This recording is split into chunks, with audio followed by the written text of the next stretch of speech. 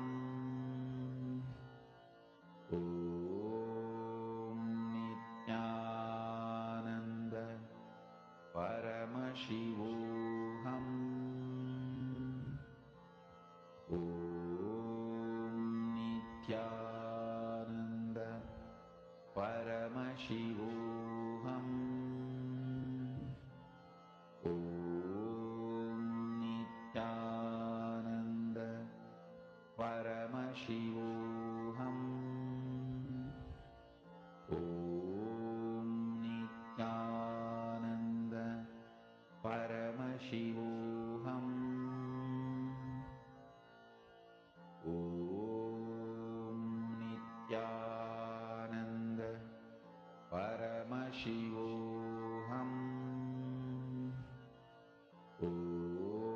Om Nithyananda Paramashivoham.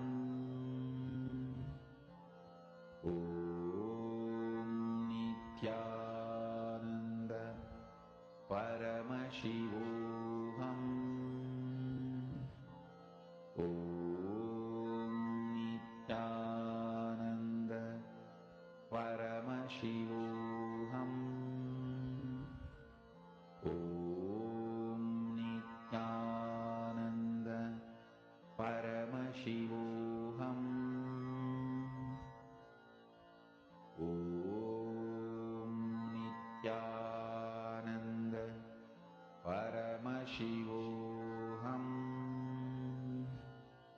Om Nithyananda Paramashivoham. Om Nithyananda Paramashivoham. Om Nithyananda Paramashivoham. Om Nithyananda Paramashivoham. Om Nithyananda Paramashivoham.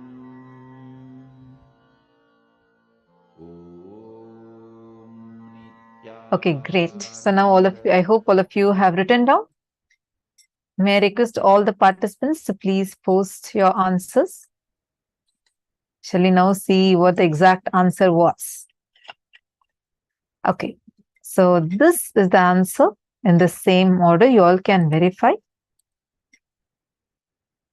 Necklace, shoes or heels, foot, gloves, bow tie, butterfly, belt, and pencil, caterpillar, crab, chopsticks, lamp, tongue, blender, alligator, bowl, watermelon, hat, ice cream, seahorse, turtle, starfish, camera, goggles, ball, rooster, octopus, horse, seagull,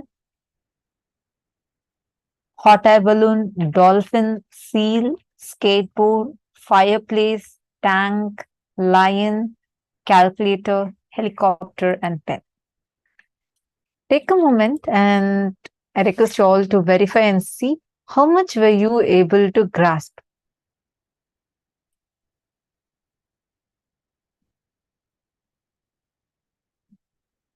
Now with this, we're going to be moving to the next session. Listen to this session very carefully. This is going to be a session on physics, chemistry, and biology of guru-disciple relationship. Let's listen to the revelation now from Swamiji.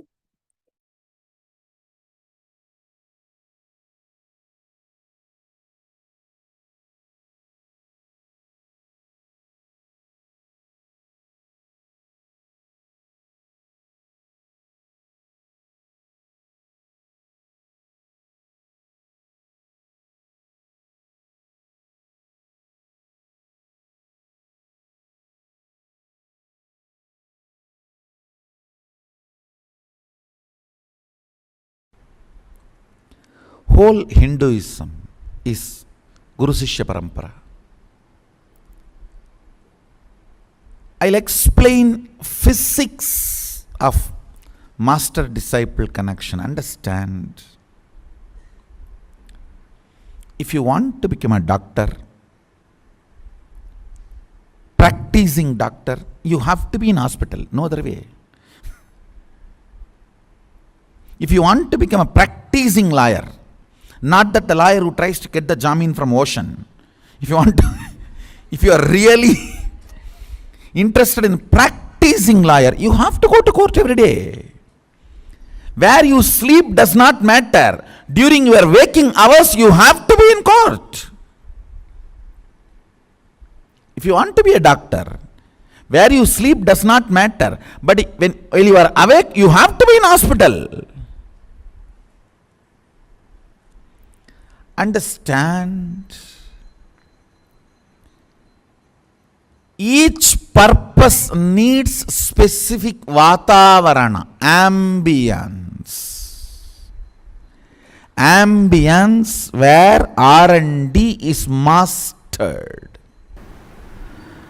Physics of master-disciple relationship is living with him. That's all.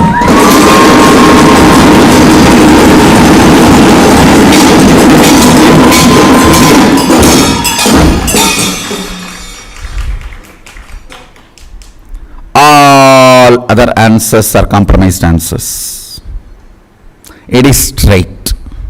Living with him, over.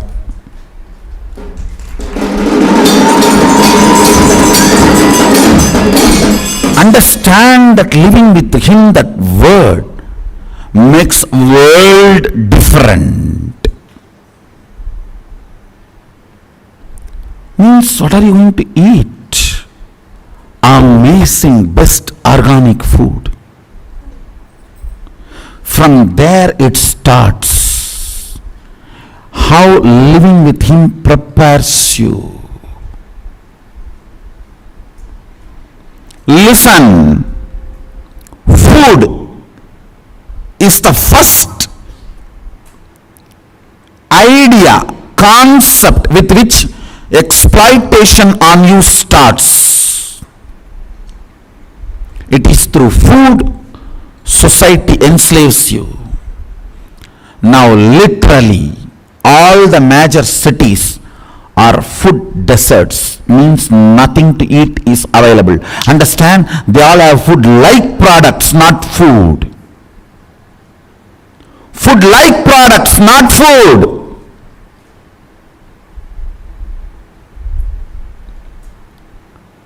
When I grew up, I have never seen non-veg being sold so openly. In whole Thiruvannamalai, one non-veg hotel used to be there, and people used to treat that like a red light area. No one will go there. If somebody goes there, very secretly they will go, and there will not be any crowd and all around. Secret parcel, pack it and run away and sit outside, somewhere outside the city and eat. The layers of addiction in food,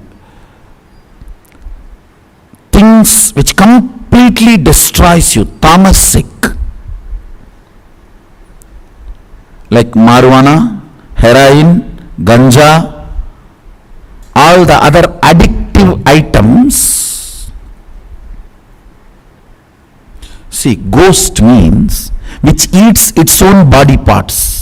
That's the definition Mahadeva gives for ghost. A person who is addicted to these illegal drugs are eating his own parts. Like you are eating your own intestine, you are eating your own liver, that's all. To be in the kick. Eating little every day. That is why you are not understanding. Otherwise it is eating. You are a ghost once you start getting addicted to the illegal drugs. Understand, global warming is true and it is because of non-veg industry. I am not saying this. Google, go to the internet. There is enough statistics.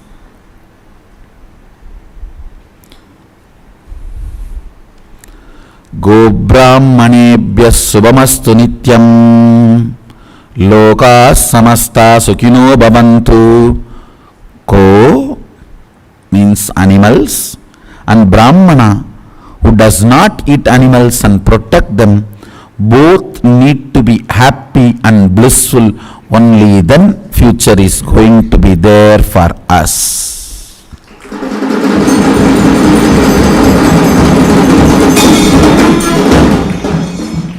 Fundamentally it is food. You are exploited. Understand? It's not joke. Rajasic is all plastic food. Understand? Tamasic, Rajotamasic and Rajasic. Rajasic is plastic food. Plastic food means food grown out of altered seeds and grown with pesticides and fertilizers. Kamikagama says 10 trees. Drumstick tree, papaya tree, 10 trees he says should be around, Sadashiva says, should be around your house and the cow. You will never be hungry, you will never need to sleep in hunger. How he says, exactly like that I have seen houses existing in Indian villages. Means each unit is complete self-sustaining for all the fundamental needs. I have seen my grandfather carrying bags of cotton seed, giving and taking the clothes and coming back. Understand? Physics of the master-disciple relationship is very important, and if you are serious about power manifestation and enlightenment, if you feel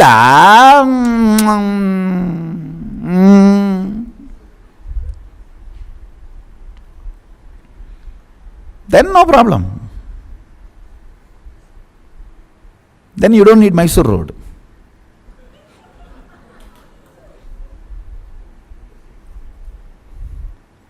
If you are really serious, if you cognize, it is very rare you get human body, and it is, if you cognize, it is very rare Sadashiva also assumes human body. If you cognize, it is very rare both happening and matching in right time. And if you cognize, this is not the chance to be missed. I have to manifest powers, and I have to become Sakshi Pramana for Shastra Pramana and Apta Pramana, because Atma Pramana is available.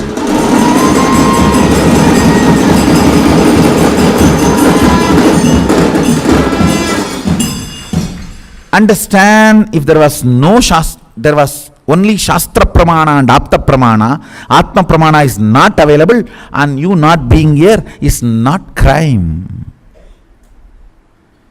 When Atma Pramana is available, and if you are interested in Sakshi Pramana, the only way is be in Kailasa.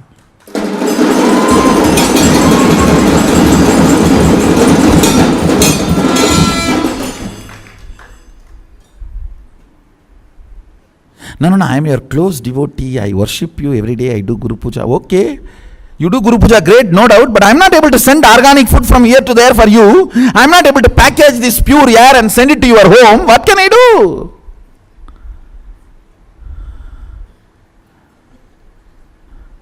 You are breathing that air. You can't deny it.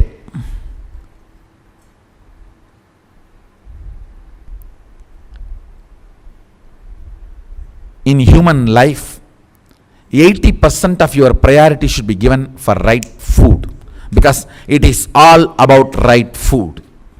But unfortunately, we don't think even about 10 minutes a day about what we are eating.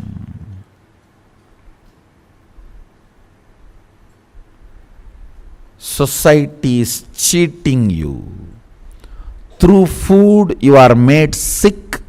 Once you are sick, you are slave to society because you have to earn to get medicine, to keep yourself alive. The first step of the physics of master-disciple relationship is deciding to live with him.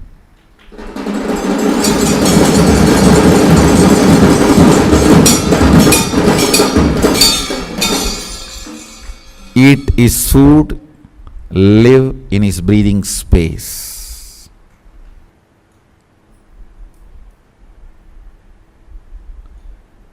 In physics, I have touched only food. Now then comes cloth, jewels, shelter, breathing, exercise, activism.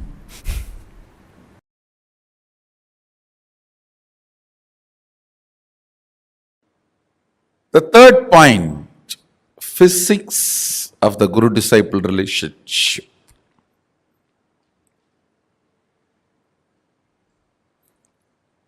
Understand the third point, the physics of the Guru-disciple relationship is realization.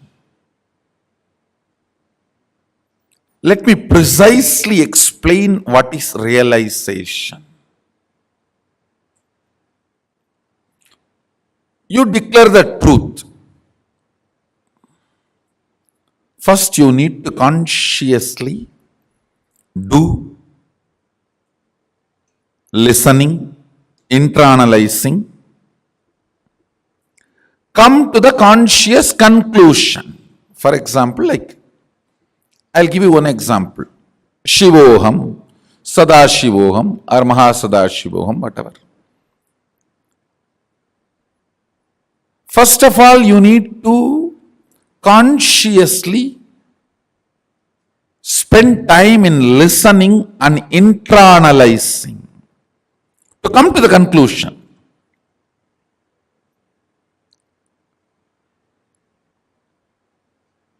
Yes, my consciousness is alive only because of super consciousness. It is alive because it is extension of the super consciousness. If not, it cannot be alive.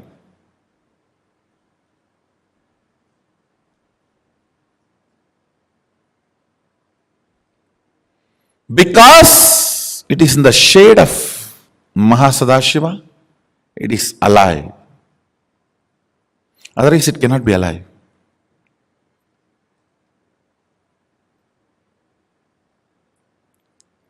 Once you come to that conscious conclusion and decision, then based on that powerful cognition, you start manifesting powers. When you try to manifest powers, if you manifest, great. If you are not, that should not shake your conscious conclusion.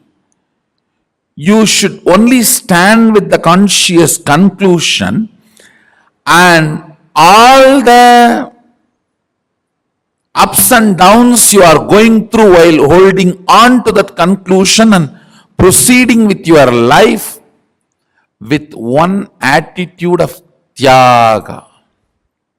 Understand? I'll explain more detail. You declare, I am Mahasadashiva. With this conscious conclusion, you start manifesting powers. If you manifest, great, that is going to add strength to your confidence, your will persistence, your consciousness. If you are not manifesting, if you are struggling, there is ups and downs, coming and going, or not coming at all. During those moments, carrying on with your life, continuing to the whole, continuing holding on to this conscious decision and carrying on with your life with the attitude of Tyaga is realization.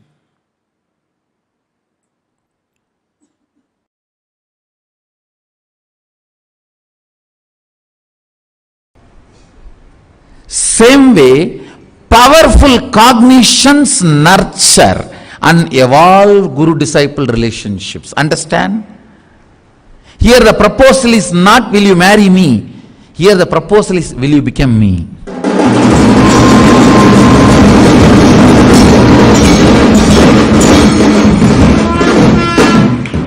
It needs to be nurtured.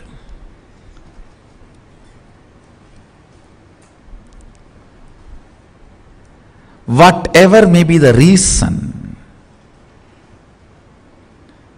the first connection starts. It should be nurtured with powerful cognitions. Every day, every minute, people ask me, what is the most important spiritual practice your disciples should do? It's nothing but building powerful cognitions. Building powerful cognitions is the chemistry of the guru-disciple relationship. The first point, fundamental point, most important point. The moment I say something, behind the back you feel, oh, it is impractical. Over. Divorce notice is sanctioned, approved. The moment you feel I am impractical, relationship ends.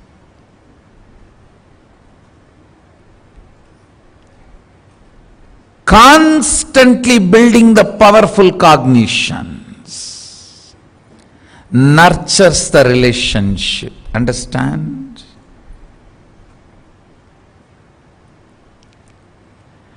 Whether with your own inner space or the spaces of others, more and more nurturing of powerful cognitions matures the guru-disciple relationship. The first point in the chemistry of guru-disciple relationship is nurturing powerful cognitions. One of the biggest problem is, first time you try to do power manifestation, if it is not happening, you come to the conclusion, no, that is not for me, it is not going to happen, that is impractical. Maybe kids are cheating.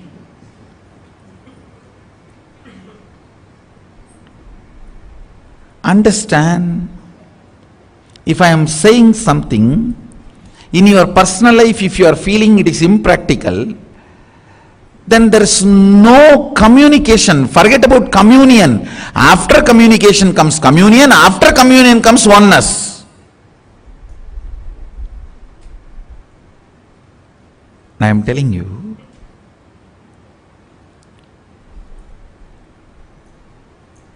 the flavor of powerful cognition is constantly being alive and active.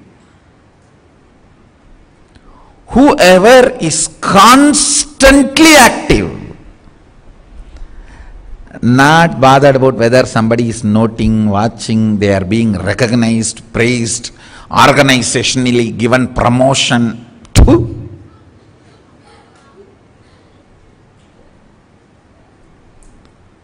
being active is your spiritual flavor. It's a way of existing. Being intense is the way of existing. Being alive is the manifestation of powerful cognitions.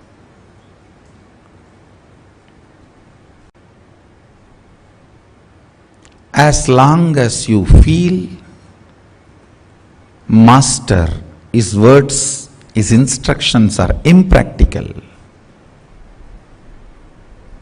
You have not nurtured your secret crush to become love, love to become romance, secret crush to become romance, and romance to become love, and love to become a commitment, and commitment become a stable relationship, and relationship becoming completion.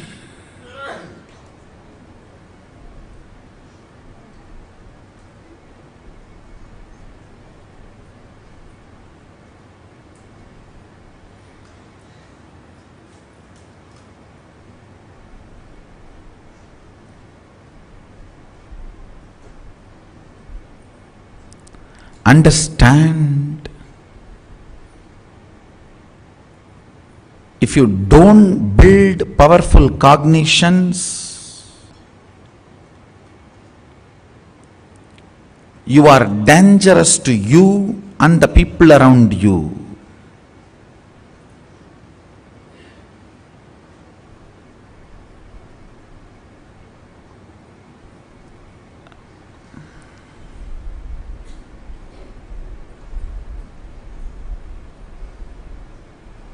No, really.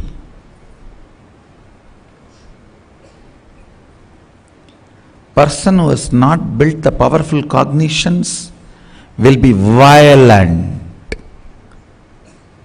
His mistakes are not mistakes. Her mistakes are not mistakes. It is conscious violence. A person who feels low about himself or herself will be life destructive, life negative, will be frustrated, will be only interested in pulling things down, collapsing, burning.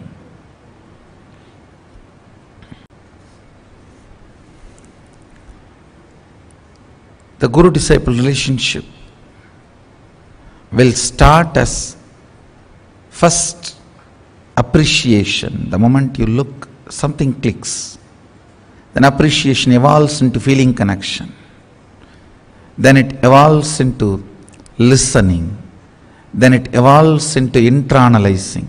Then it evolves into manifesting powerful cognitions. Then it evolves into manifesting powers. Then it evolves into pure love. Then it evolves into oneness.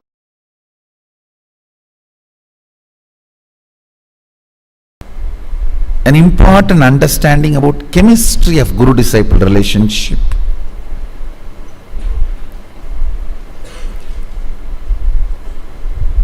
He also showed me the beautiful verse from Agama where he talks about it.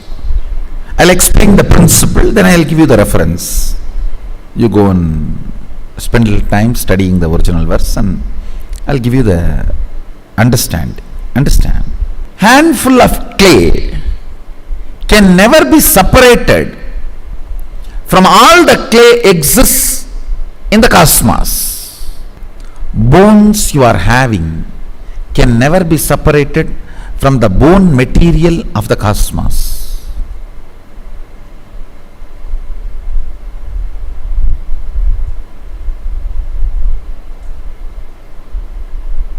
Listen carefully. Handful of clay cannot be separated from the clay matter of the cosmos. The bones you have cannot be separated from the bone material of the cosmos. The body you have cannot be separated from the body material of the cosmos, Prakriti. The body matter of the cosmos is called Prakriti, nature. The will you have with which you torture yourself 24 hours with self-doubt, self-hatred, self-denial, whether this is right, that is right, did I get justice, am I getting my share, or am I being cheated, the other person does not do that but gets this, I do this but I don't get. with all the drama, actually it will be good to be beaten up by the right opponent, but it is so bad beating yourself down and destroying. Even though you are using your will 24 hours willfully to beat up yourself, it cannot be separated from Sadashiva's will. Listen.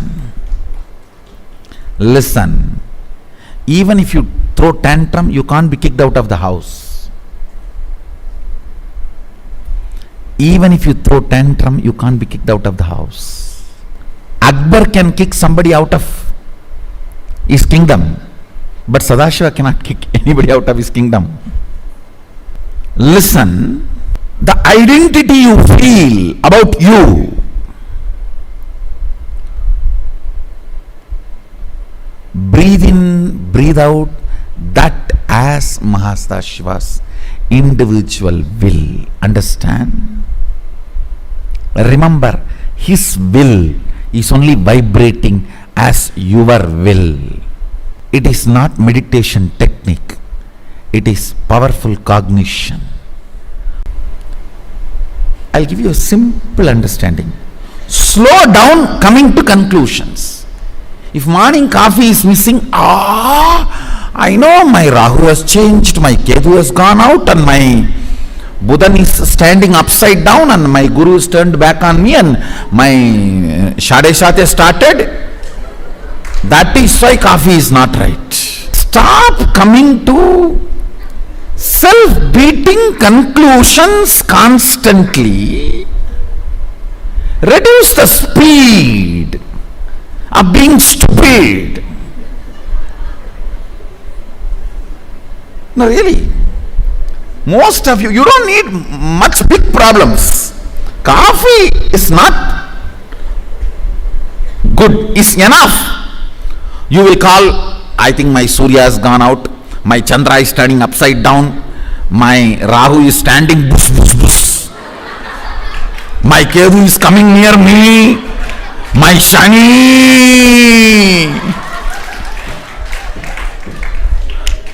Shani went to the cow and spoiled the milk.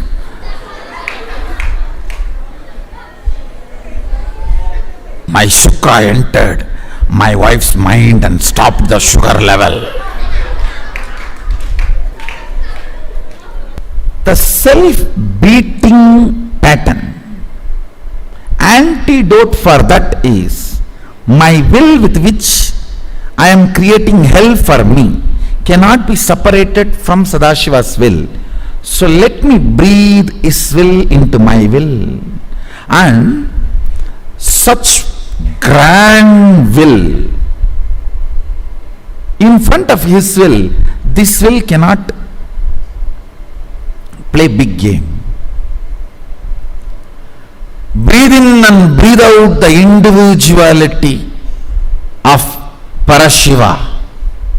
You will see your will just withers away into his will.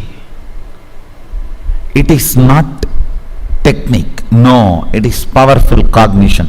Understand? Yes. How can my will be separate from his will? No.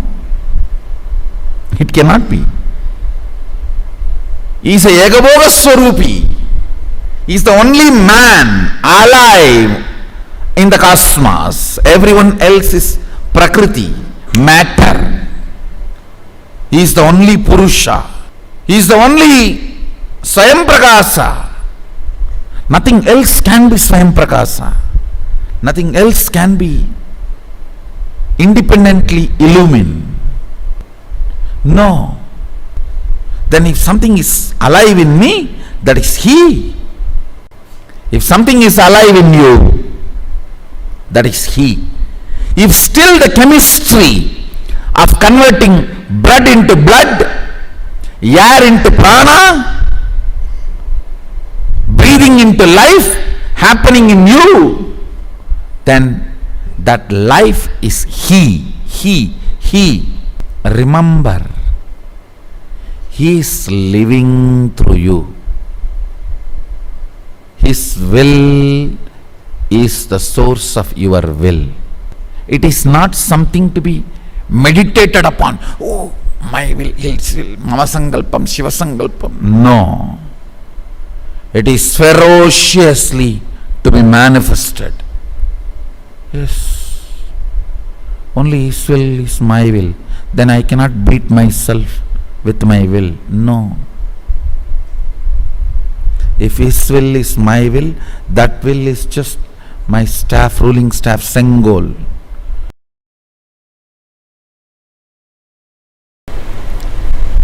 One of the worst thing can happen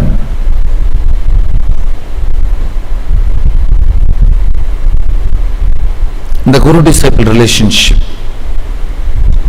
which should never be allowed, is taking it for granted.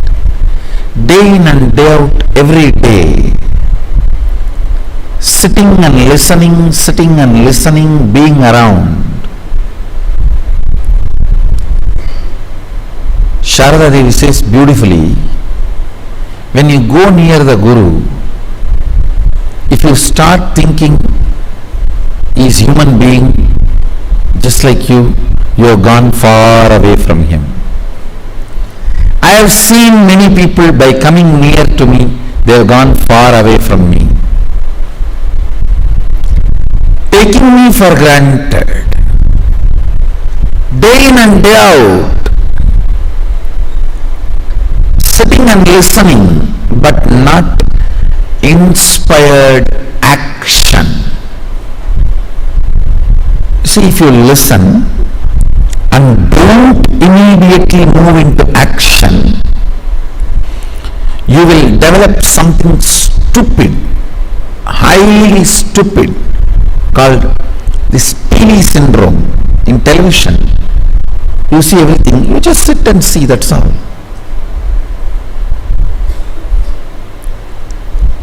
Your life has been reduced to 2D life due to TV and gadgets. Sadashiva gave you 5D life, length, breadth, depth, time, space. Gadgets have reduced it into 2D life, length, breadth, that's all.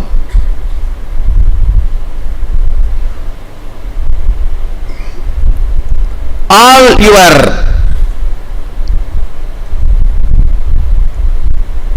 emotions,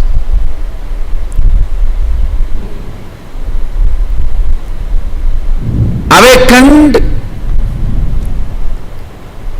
agitated, goes through the ups, downs, gives you a kind of a pseudo feeling you are living your life without acting. That is one of the worst thing happened to humanity. When somebody cries in the screen, you are satisfied about crying. When somebody laughs in the screen, you are satisfied about laughing. When all the navarasas needed to keep your blood alive, needed to keep you emotionally alive, you go through just with the 2D screen. Even for the Gurukula, I am very clear, only for the education purpose gadgets. After that, they should be with the real life. They should be with the real life.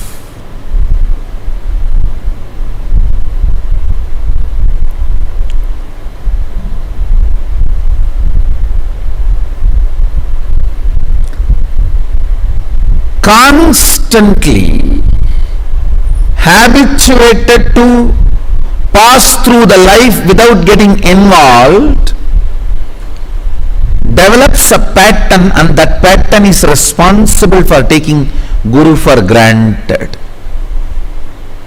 Every day watching, okay, all right, he talks, I listen, or I sleep, or I learnt the art of sleeping with eyes open.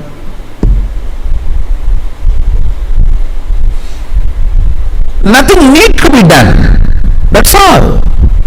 Sitting and listening itself is a great sacrifice I am doing for him.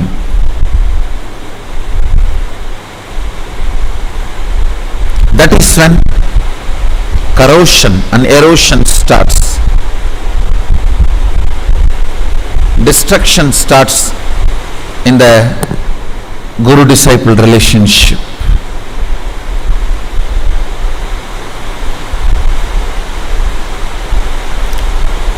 Act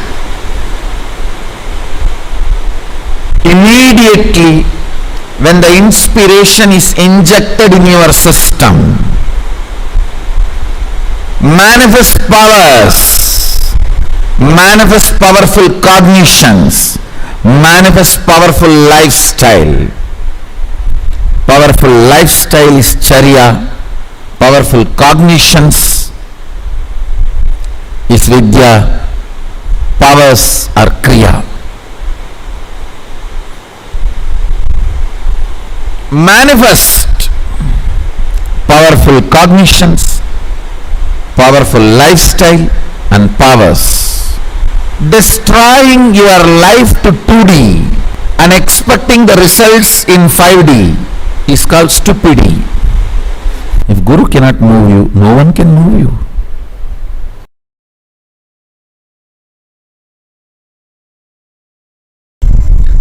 Physics part of the Guru-disciple relationship. The most sacred, secret chamber of your heart is neither prose nor poetry. It is sacred.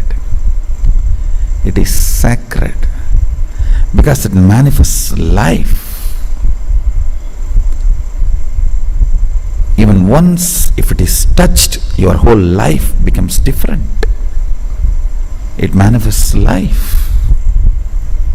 The innermost secret chamber of your heart is biology of your consciousness.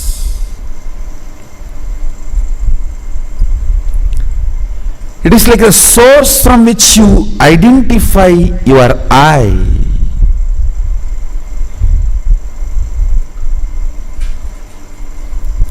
The source from which you wake up and try to collect the broken pieces of you and try to fit it.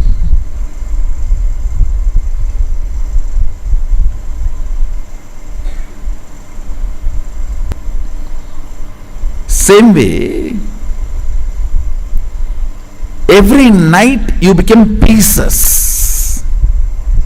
Morning when you wake up, you try to just assemble yourself and fit. And suddenly you see all the inspiration you had till yesterday night is missing.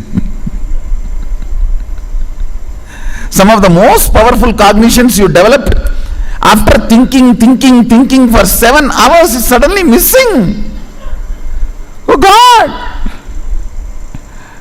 I found solution for this problem almost spending 7 hours.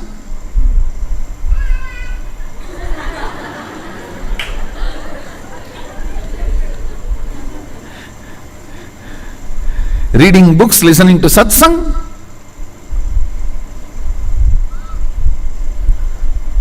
Jivartha sadas, Vakyartha sadas and what not.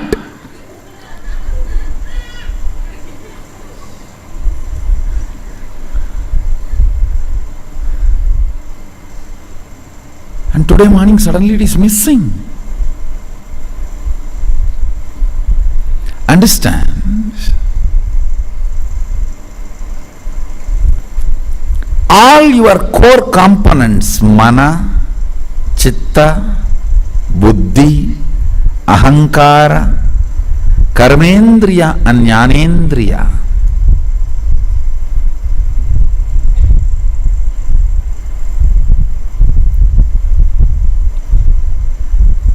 these core parts every day gets dismantled during your dream and deep sleep, and you assemble them back when you wake up. The rope with which you tie is integrity. That is why I say integrity is not mental quality. It actually even forms a groove, subtle groove in your brain. It can be measurable clearly through MRI and scans. It is physically measurable.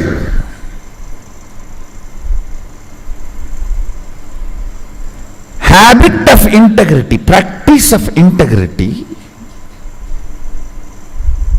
puts your core components, core parts back together the moment you wake up. If the integrity thread is too thin, you can't put all your parts together and tie. That is why they continue to function in different direction.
Revealed in this session is very, very important one, because Swamiji very beautifully revealed to all of us about what causes the difference in the way we understand, the way we cognize, experience the divine.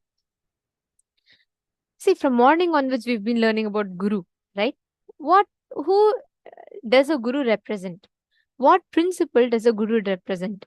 In this, Swamiji very beautifully has revealed to all of us about what is the physics, chemistry, and biology of a Guru-disciple relationship.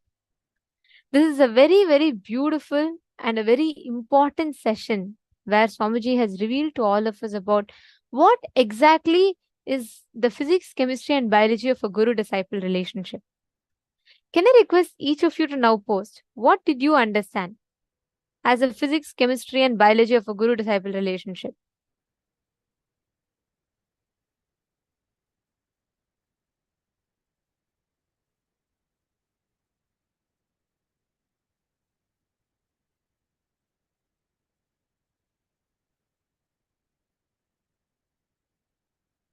Come on.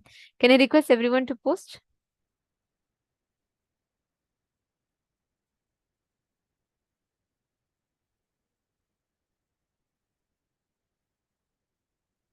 What did you understand as the physics, chemistry, and biology of Guru-disciple relationship? Because this is very important. Once we understand this, we'll have the ability to grasp the deeper meanings of what Swamiji revealed.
So come on, can I request every one of you to share what is the physics of Guru-disciple relationship? What is the chemistry of Guru-disciple relationship?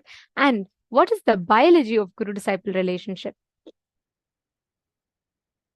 Okay, I see so many messages. Do not take the Guru for granted. Guru is divine and we must consciously want to merge with the divine. So many other things 2D world can pull us away. The key is having the inner space of powerful cognitions. Okay. Virupaksha Singh didn't understand too clearly. Okay. Vimla saying right food, clothes, action, tyaga in action, discipline to Guru's words and integrity is the physics, chemistry and biology of Guru-disciple relationship. And chemistry is entanglement, physics is being close. Okay. The physics of Guru-disciple relationship is living with him. Very beautiful. Okay. I see each of you have posted different understandings. Now, I'm going to tell you all what exactly Swamiji revealed. Physics of the Guru-disciple relationship is with living with the Guru in his breathing space. The chemistry is tuning into the powerful cognition that he shares. Physics is physically living with the Guru. Chemistry is doing the whole alchemy on your inner space through the powerful cognition that the Guru gives. Biology of the Guru-disciple relationship is the courage to open up, the courage to be yourself to the Guru, through which he consciously works on you. This is the definition of Guru-disciple relationship. Now, one small exercise is going to help us understand this very deeply further. You're going to discover at least 25 blind spots where inspirations were injected into you by the Guru, but you did not act out on it, made it into action as reality. This is a very important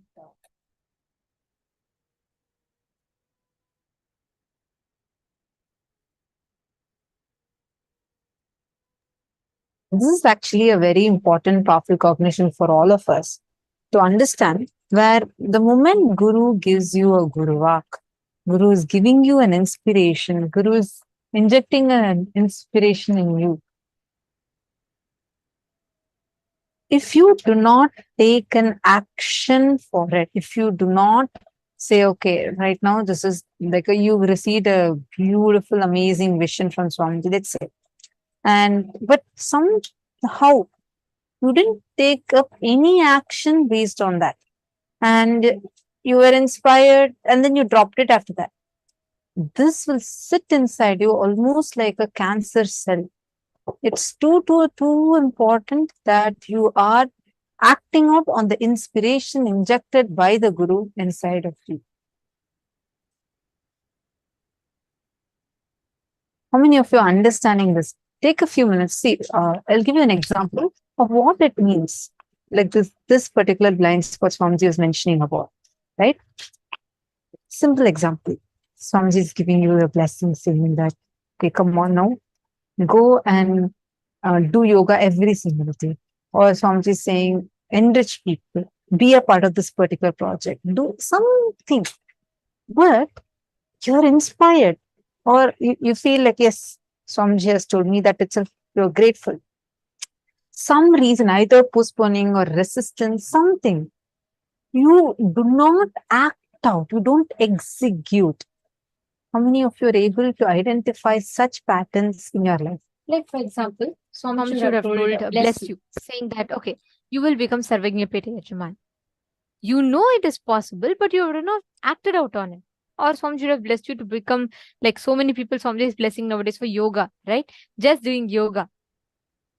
Like this, Swami should have blessed you with something, but you would have not acted out on it. Swami should have given you an inspiration. Like, for example, let's say Swami reveals about the vision for Kailasa.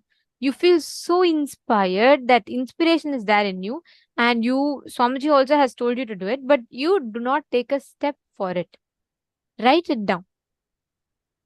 At least 25 such situations.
slowly relax.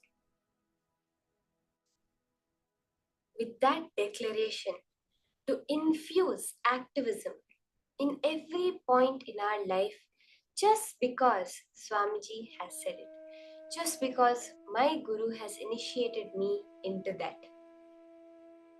As Swamiji said, your will is the will of Paramashiva. It is not a broomstick for you to beat yourself up. It is a rolling staff to rule. We always feel like, my mind is too strong. I have to get rid of my mind. I have to get rid of my thoughts. Swamiji gives us a very deep understanding about this. Swamiji says that mind is not wrong. Mind being in charge is wrong. We have so many modern day scientists coming to understand how we run our life on a program. Meaning, at a young age, based on what all we saw around us, we chose a set of programs to run our life on. We are running on auto mode, and Swamiji says we are driving the car without a steering wheel, a brake, or a clutch. Imagine that. We don't know when we are going to crash because there is no conscious decision making happening for the present moment, for the future coming. Science says that we run our life 95% of the time on the program. Only 5% of the day are we actually conscious. But when we realize that our will has the power to create the reality, that is when we so strongly decide to become conscious beings. And actually, that's all it takes to do power manifestation. Now, we are going to be continuing the power of grasping large amounts of information. See, it's very important for us to understand. Our will has all the power.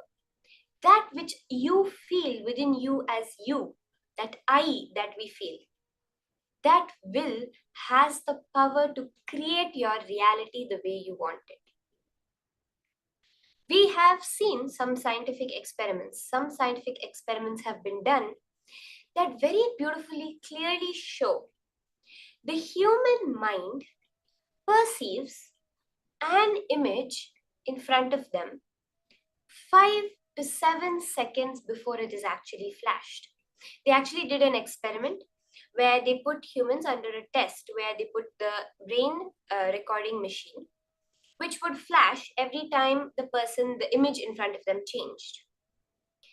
And the person would have to press a button when they perceived that they saw the image, when they saw the image.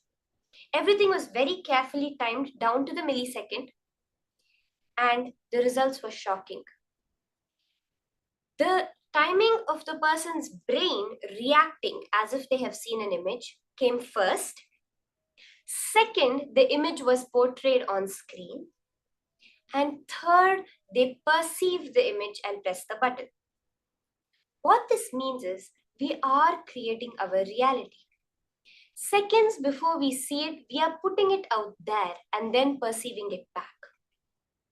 All we are doing is now rewiring ourselves, retuning ourselves, reprogramming ourselves to be that conscious being that's creating the reality. So with this context, let us continue the power of grasping large amounts of information with the ability to remember a series of 70 images. Okay, so in this round we will have 70 images flashed before all of you, and you are going to, through the third eye, recollect it. Now let me make one thing very clear.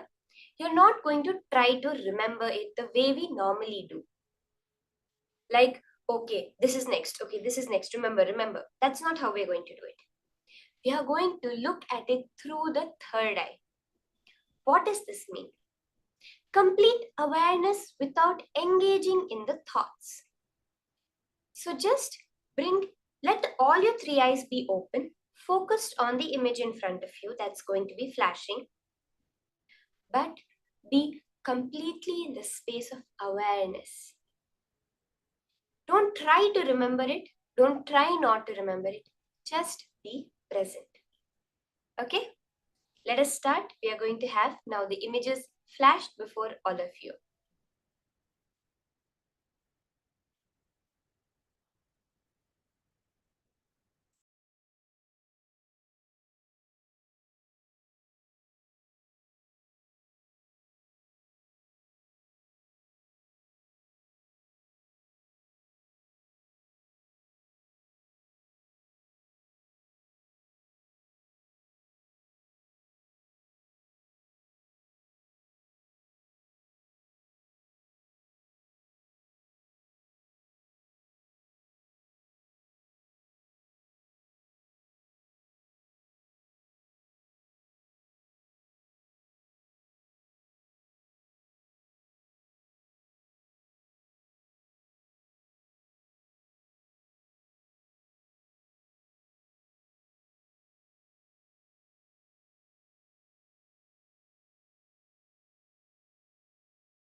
Now, all of you are going to sit and connect to Paramashiva through the third eye. Recall all the words, all the pictures that were just projected on screen. Just through the third eye. Don't try to rack your brains. Don't try to think back. If you have learned some memory technique, don't try to use that. Just connect to Paramashiva. As he shows you, write it down. Write it down. Let our focus be on Paramashiva and let him do the work. As Swamiji so powerfully revealed yesterday, whether you have to say Namah Shivaya or Shivoham is his choice. Leave it to him. You don't worry about it. The same way, whether you have to manifest or not, his choice. Just surrender it to him. You be in the space of pure Paramadvaita, the pure space of connection, that ultimate oneness with Paramashiva. Whatever comes up in your third eye, in your inner space, write it down. Even if something comes up, Paramashiva is showing you something, but you don't remember it at all, you're very sure that image did not come. Because Paramashiva has shown it to you. Because our focus is on Paramashiva. Just write it down like that. At the end of the round, write down everything that Paramashiva showed you and put it in the chat, and then we'll verify it. Feel free to ask if you have any doubts, questions about the manifestation, and any clarifications you want. You can feel free to put it in the chat and I'll respond to it. Let's start now this round of manifestation. Just connect to Paramashiva, chant the Mahavakya. Let your whole being vibrate in that Mahavakya, intense feeling connection and unclutching space. Whatever Paramashiva wants to show, let him show, and let that be your manifestation. Let us start.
Paramashivoham.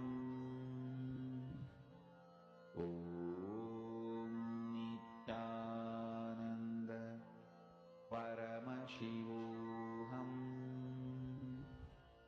Om Nithyananda Paramashivoham. Om Nithyananda Paramashivoham. Om Nithyananda Paramashivoham. Om Nithyananda Paramashivoham. Om Nithyananda Paramashivoham. Om Nithyananda Paramashivoham. Om Nithyananda Paramashivoham. Om Nithyananda Paramashivoham. Om Nithyananda Paramashivoham. Om Nithyananda Paramashivoham. Om Nithyananda Paramashivoham. Om Nithyananda Paramashivoham. Om Ask Paramashiva to show you all the 70 images in the exact order that was shown just now. He will reveal it to you. That future self of you will show your past self all the happenings of the universe. Continue chanting the Mahavakya. Om Nithyananda Paramashivoham. Om Nithyananda Paramashivoham. Om Nithyananda Paramashivoham. Om Nithyananda Paramashivoham. Om Nithyananda Paramashivoham. Om Nithyananda Okay, let's all start posting in the chat. Whatever details Paramashiva revealed to you, you can start posting it. Nithyananda Paramashivoham. Om Nithyananda Paramashivoham. Om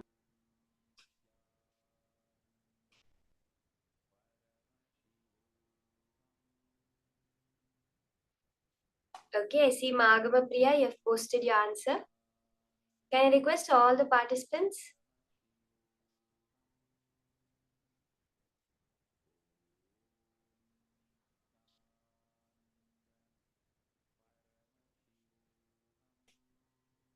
You can start posting your answers. Let's now see the answer. What was the 70 words that the 70 images that were flashed on screen for all of us to manifest with? Let us verify.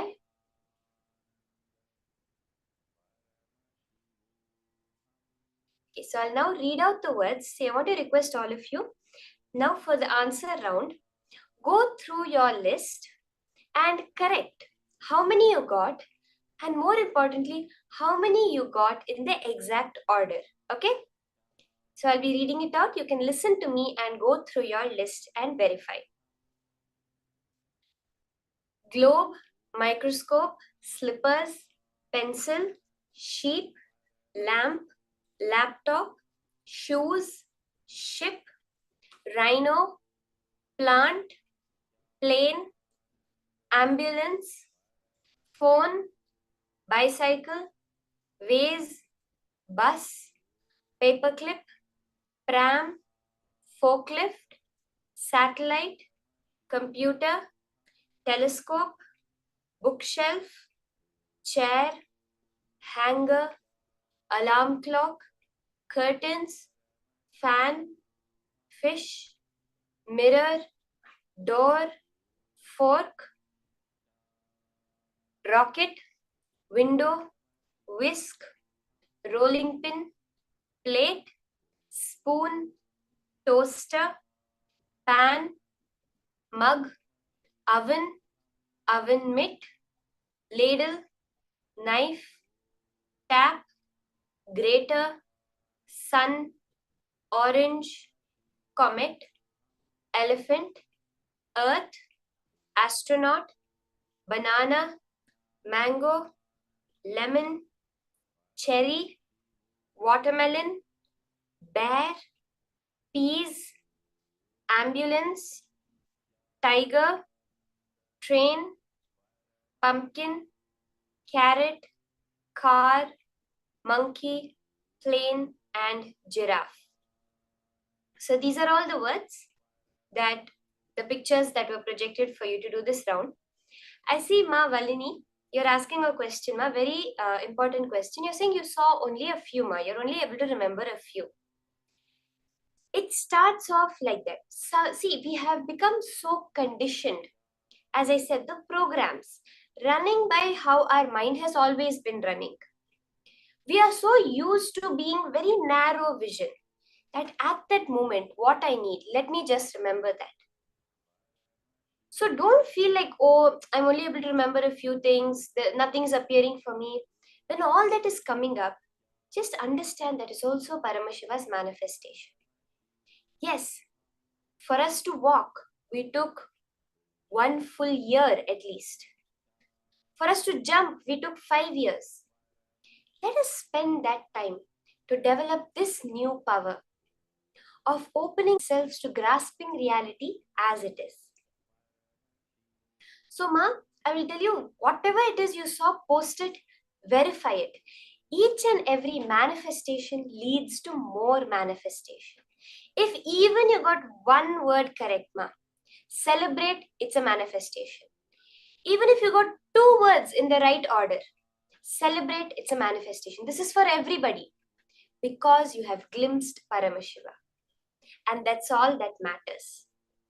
So this leads us to the next session that is coming up. Swamiji's higher powerful cognitions on the God particle and on Nithyanandoham process. Swamiji is very clearly that component of Paramashiva. Swamiji is very clearly revealing that component of Paramashiva that exists within each and every one of us. Get these higher clicks to manifest your life more and more powerfully. Let us now hear these higher powerful cognitions from Swamiji.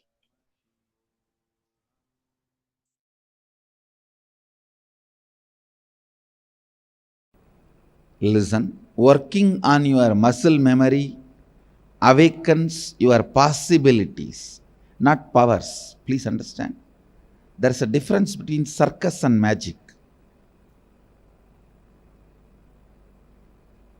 In the young age, you may not know the difference because both are shows. In circus, the possibilities of the human muscles and human body is awakened. They will bend, roll in an unimaginable way, which you literally can't imagine. where the possibilities are awakened. That's one example. See, even living with less food or no food, or ability to eat whatever you want and digest, all these are not powers, they are only possibilities. They are only possibilities, not powers. You need to know the difference.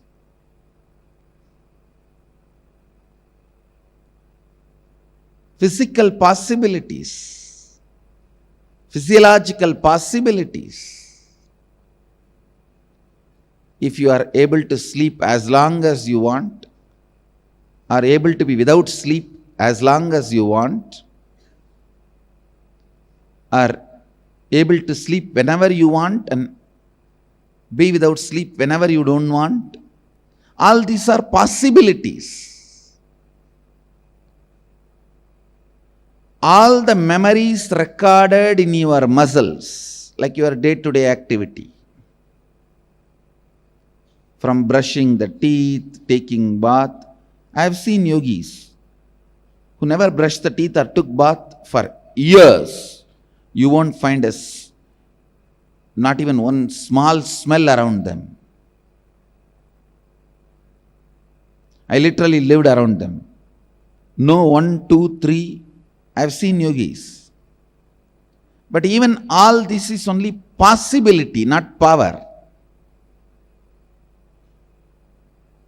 Understand? Anything which you can directly express it by your own practice, without the conscious intervention, without the need of the conscious energy entering into you, without the need of the enlightenment energy entering into you, is possibility.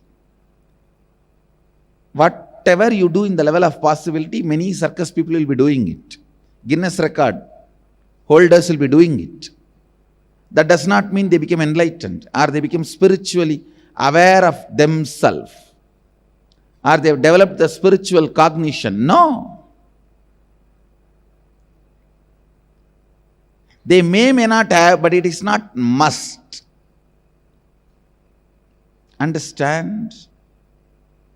The spiritual possibilities need to be awakened. Spiritual possibilities need to be worked. Spiritual possibilities need to be strengthened. In the level of muscle memory, your ordinary possibilities are awakened. Same way, if you awaken the muscle memory and complete with all the unnecessary patterns and reprogram the way you want, you can jump unimaginable distance. You may be able to make your body heavy or light. All these are only possibilities.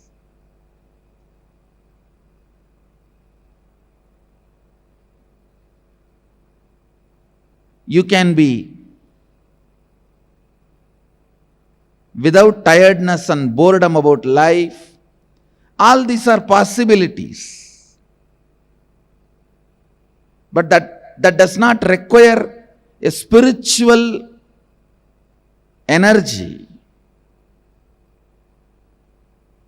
Understand? Awakening your muscle memory and completing with whatever patterns you don't need and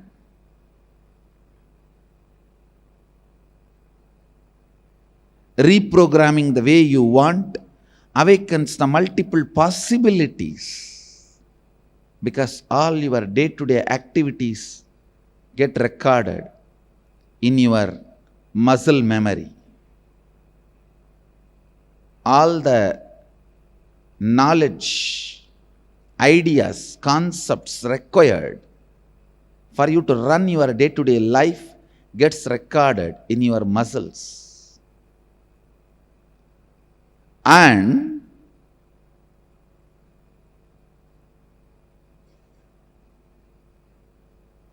all your cognitions, cognition means based on which you make decision. Cognition means based on which you make decisions. The cognition about yourself, cognition about the people around you, cognition about life, cognition about God, cognition about world, cognition about money, cognition, the basic cognitions, the root cognitions you carry is recorded in your biomemory. Understand? If you carry the root cognition, whole world is out there to cheat. Everyone will look like a cheat. And you can always perceive anybody as a cheat. Even if Krishna comes down, you can call him as chore. Of course, he waits, just like he waited for Shishubala. That does not mean what you said is right. Understand? He waits, counts, just like how he waited and counted for Shishubala. See, 101st abusal only, Shishubala received the punishment. That does not mean all the other 100 are accepted, are right. He waited for his own reasons.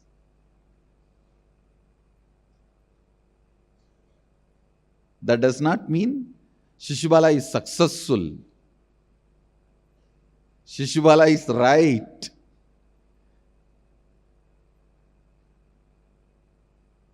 Anyhow, listen, when you think everyone is out there to cheat, you can perceive anybody as cheat. When you think everybody out there only to support, you can perceive anybody as a great support.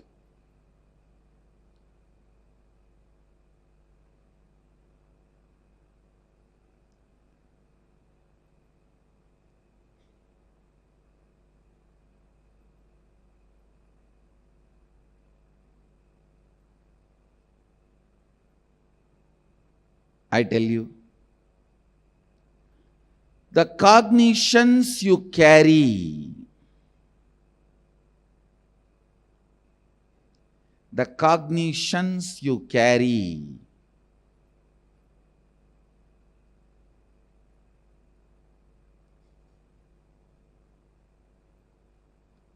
about yourself, about world, about others, about life, about God, about nature, about world. When those cognitions are completed, the limiting cognitions, which are called incompletions, when they are completed and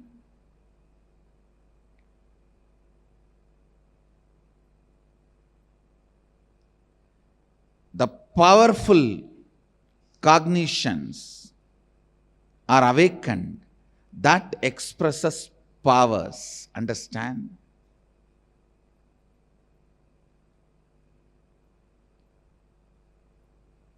In the muscle memory, if your incompletions are completed, your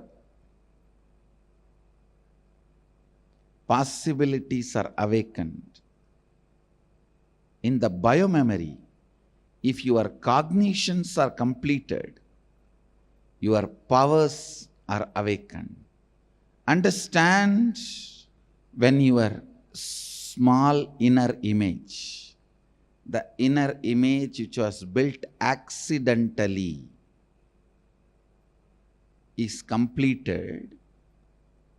Right visions about you can be implanted. Please understand, always 99% of the time, your thought about your future will be just the fear of failure.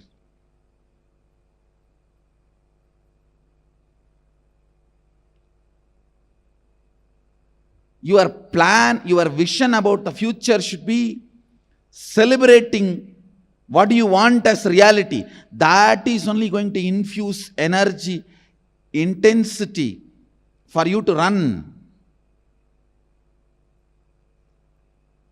I'm going to be doing this. I'm going to be doing that. Understand? Possibilities. Possibilities are different, the powers are different.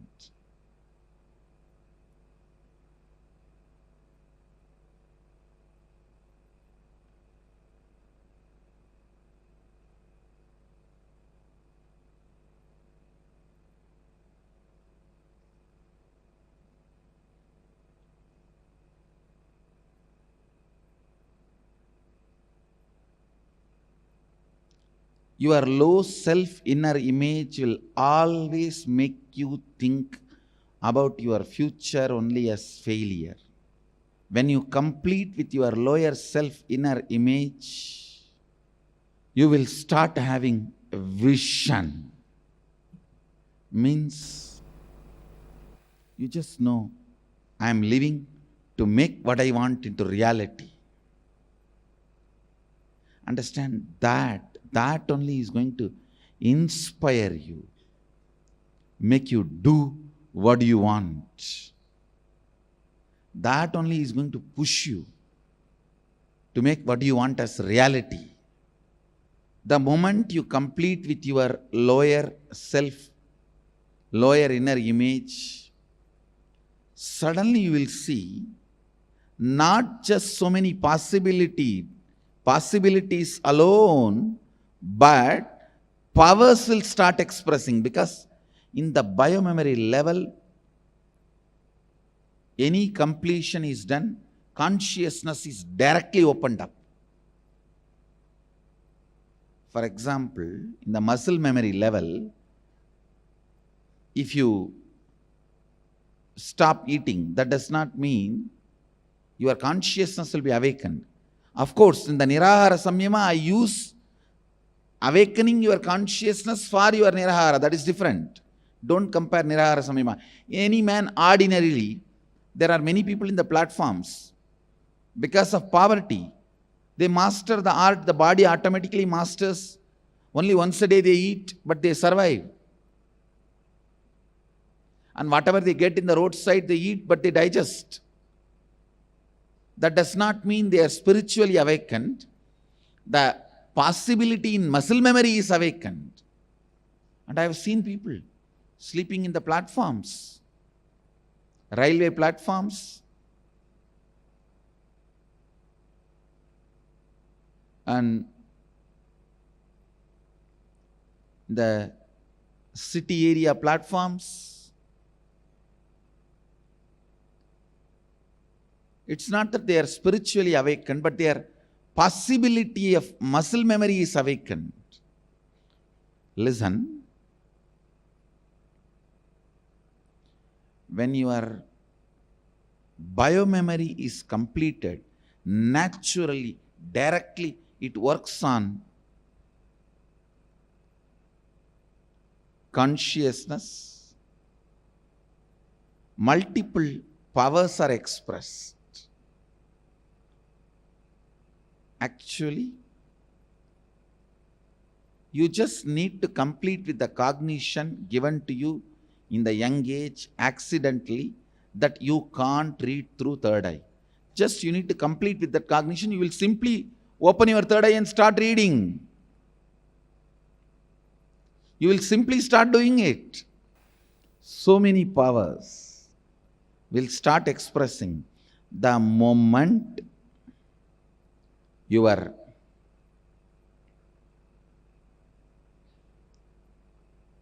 biomemory is awakened, the moment the biomemory is inspired,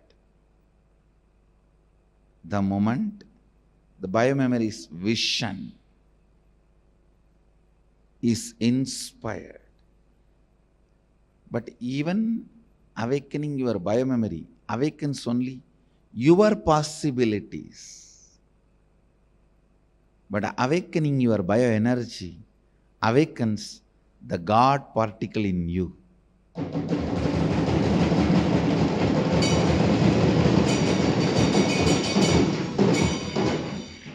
Nithyanandoham is all about the God particle in you. The way you wake up to you. The way the God particle wakes up to itself.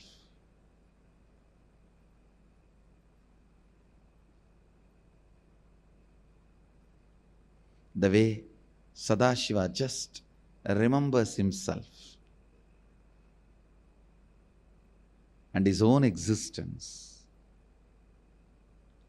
See, it's just like you had a nightmare, you saw somebody chasing you, 10 tigers, 5 elephants, 2, 3 snakes, and you wake up and you remember this identity. Wow, you are not in danger, you are safe. That identity was false. Way you wake up and remember, exactly the same way. When you wake up, how you feel relieved, exactly the same way you will wake up to your God particle.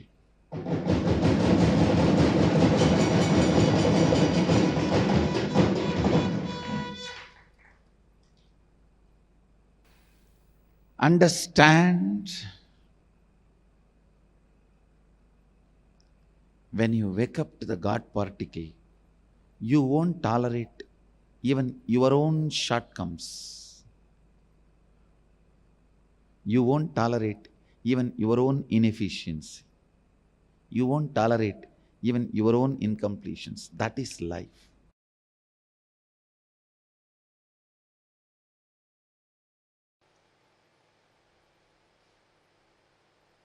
The biggest problem with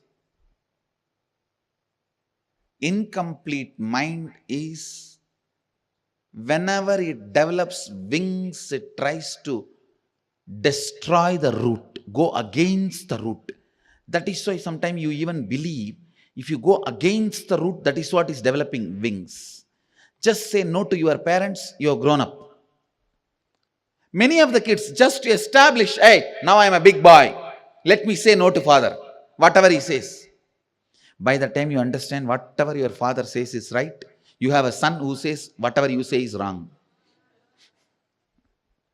By the time you have a father, by the time you understand whatever your father is saying is right, you have a son who says whatever you say is wrong.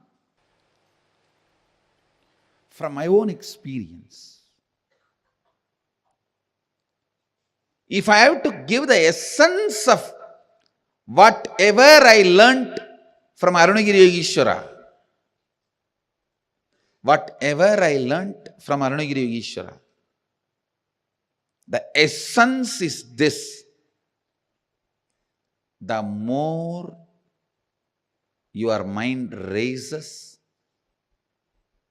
the more you will see everything in the form of solution. You will see everything is properly moving as it is supposed to be. The questions, doubt, everything will disappear. When your mind is becoming smaller and smaller, you will have more and more stupid questions. You will have more and more confusions and complications. Even if the solution is given, you will not be able to imbibe it, incorporate it. make it as part of you. You will continue to suffer with the same question like a rat. Understand? If you are finding the same solution for the same problem few hundred times in your life, you have small mind. That's the definition. If you are finding the more and more zigzag puzzles falling in place, the paradoxes, more and more paradoxes are falling in place, more and more the paradoxes settling in place, then you are expanding, you are growing. The essence master key shared in this verse is Sohamasmi Yosavasau Purusha Sohamasmi Tejo Yatte Rubangalyanadamandatte Vashyami Yosavasau Purusha Sohamasmi.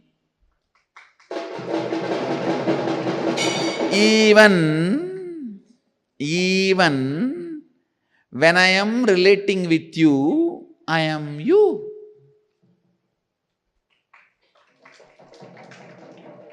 I may be having love towards you, I may be praying to you, sometime I may have even incompletion with you, I may even be fighting with you, I may even be negotiating with you, I may even be bargaining with you, I may even be getting trained by you, whatever may be, I just know I am you.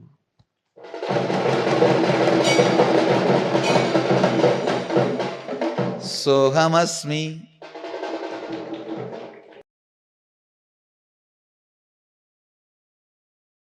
Actually, once your bioenergy is awakened, God particle in you is awakened, doing completion will be so easy. Just by remembrance, completion will happen. Just by the decision I am completing, completion will happen. Completion will not be a spiritual practice, but it will be a spontaneous process. With awakened God particle, completion will become just a spontaneous decision. I am done, that's all.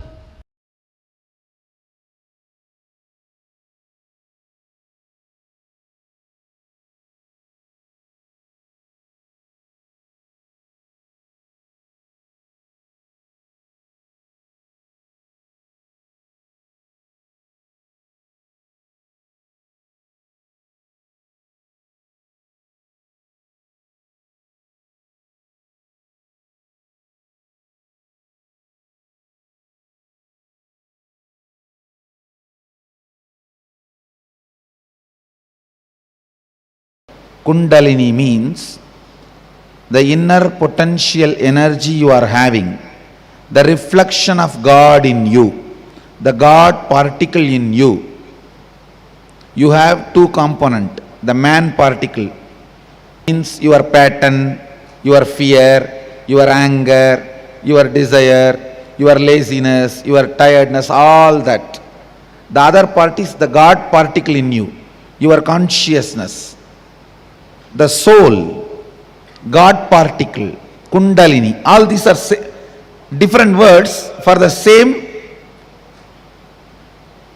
you, the reflection of God in you. That is what I call God particle, that is what is Kundalini, that is what is soul, that is what is consciousness. When that Kundalini is raised in your body, activated, brought not only to third eye, there are 3 points. See here, these 2 points and the exact spot where my kumkum starts. This 3 point is called intra-organ of the eyes. Listen. In Sanskrit we call it Indriya. Eyes themselves are not Indriya. eyes are different. Chakshu is different. Chakshu means the power which sees through the eyes. So this 2 point and this point where the kumkum is starting, when the kundalini is brought and kept in this third eye point and connected to all the three.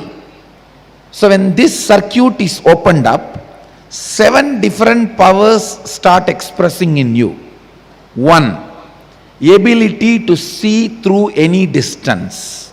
Means you can lie down in the open sky and see what is happening in the Mars, what is happening in the moon. Ability to see any distance, that's the first power. Second, ability to see through the obstacle. Means there is a wall, you can see what is behind the wall.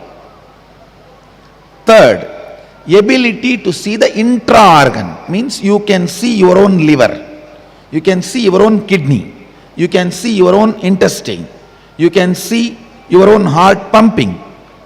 So easy to diagnose. You can diagnose yourself. And ability to see that long distance means dura drishti. You can sit here and see what is happening in your New York home, what is happening in your house in California, or any different places, what is happening. And in distant, what if some person is going through can be seen. Understand? Seeing the place in distance is different. Seeing what the person, for example, it's like internet apps only. If you concentrate on the place, you will see what is happening in that place. If you concentrate on the person, you will see what he is doing. No, nobody can do it.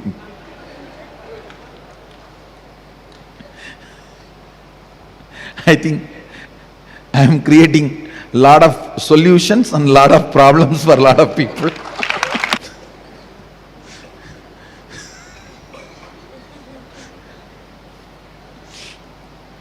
And sixth, ability to see the thought currents. Understand? Ability to see the thought currents. Seventh is ability to see the emotions of a person as an aura. Listen, 7 various powers. Ability to see distance, like seeing the stars. Ability to see through the obstacle, it's like seeing what is in the other side of the wall. Ability to see the intra-organs, what is happening inside you.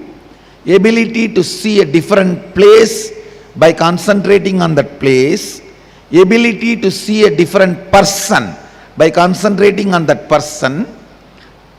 Careful, listen, don't miss. Ability to see thought current of a person. Ability to see the emotional state of a person as aura. These are the 7 various powers start manifesting if this circuit is complete. This 2 point and this point, if this circuit is complete with the Kundalini Shakti, these are the 7 various powers manifest in your system.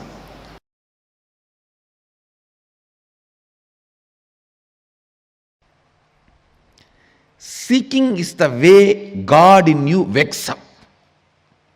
Understand? Seeking is the way the God in you wakes up.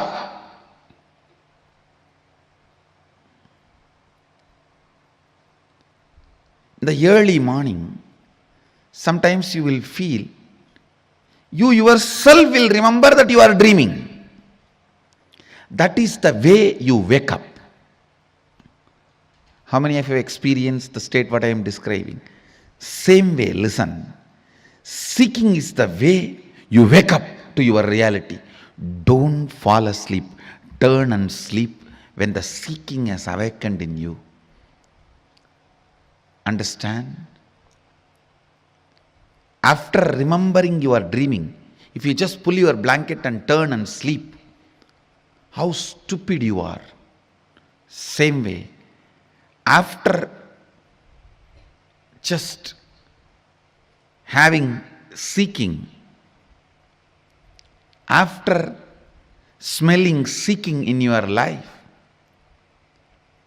after tasting seeking in your life, if you just turn and lose that intensity and seeking, that is the most stupid thing can happen to you in your life. Anything can be lost, not seeking. Anything can be lost, you can get it back. Money, stupid. You can get it in 24 hours. Health, you can get it within next few weeks, even if you lose it. Character, there is nothing called character. It is just your understanding, ideas.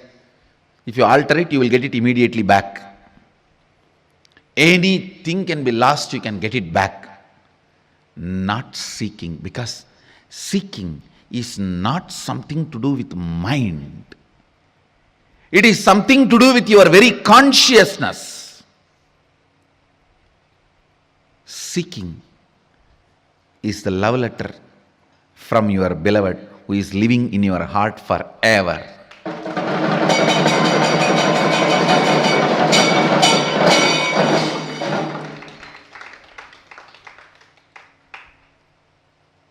If you miss that, you may have to wait for ever and ever to get the second letter. Understand,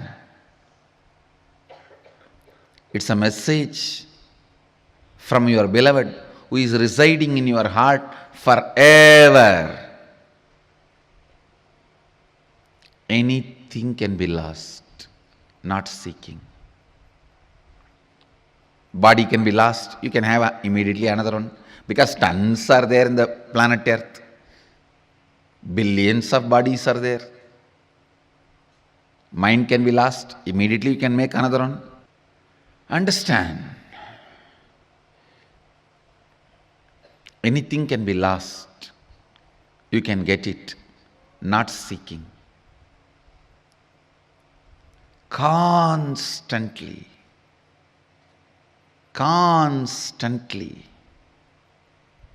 keeping your inner quest alive, keeping the basic questions alive till they become experiential answers, not intellectual, experiential answers. What am I doing? Every day, what am I doing? What I am doing, is it exactly moving me, pushing me towards where I am supposed to reach? What am I doing?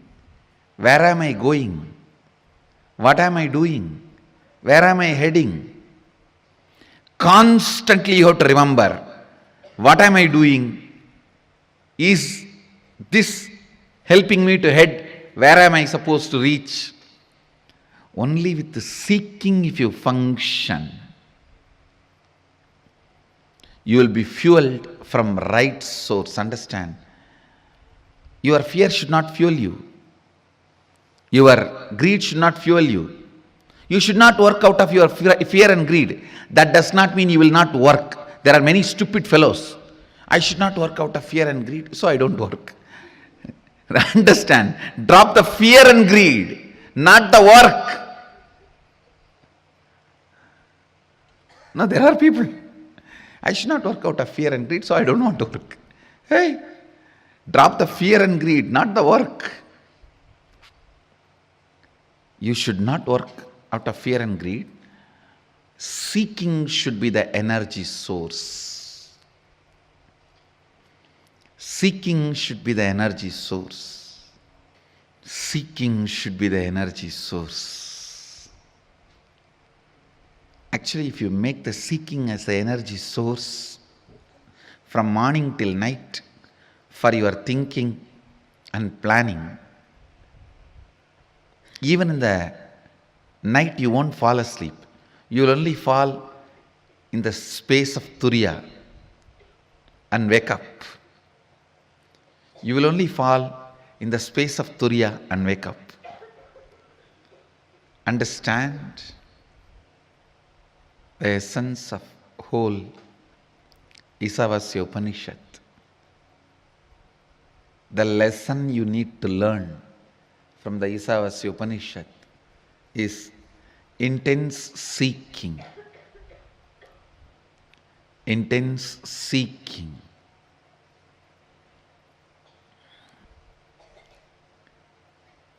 The 18th verse emphasizes on praying and surrendering. Ultimately, man cannot make it. Only God has to make it. Only He has to make it for you.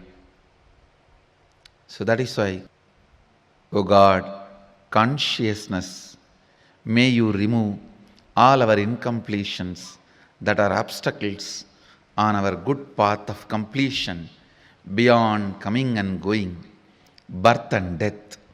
Unto you we surrender with many reverential words, bowing down again and again. Bowing down again and again.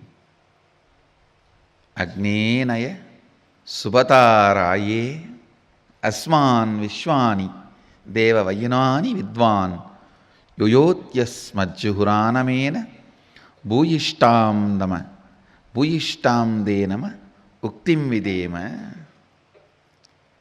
The surrender, the devotion. Actually,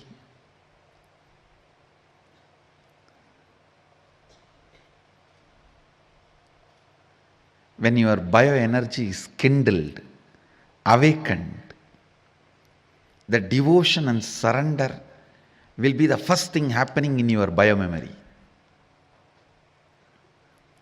That will be the first thing happening in your biomemory.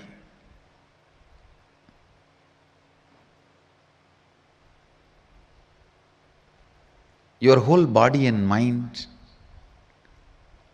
will start tasting devotion and surrender. Agnenaya subhadaraye Asman Vishwani Deva Vayunani Vidvan Yotyasmajjuhuranamena Bhuyishtam Denama Vuktim Videma. Every time when I chant this verse, throat feels so sweet. Because the way it is described, we surrender with many reverential words, bowing down again and again.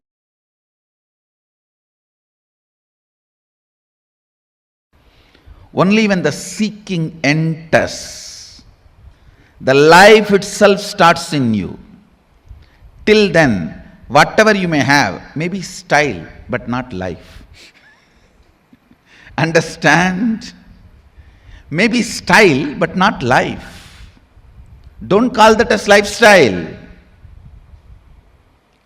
Seeking integrates you. Seeking evolves you. Seeking awakens you. Seeking aligns who you are to yourself. I tell you,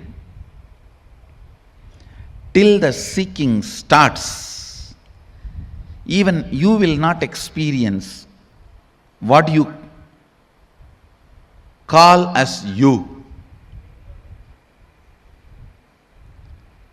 I know the stupid human beings who think they are rich by having only money. Understand? Poor are those who have only money. Uneducated are those who are educated only in schools.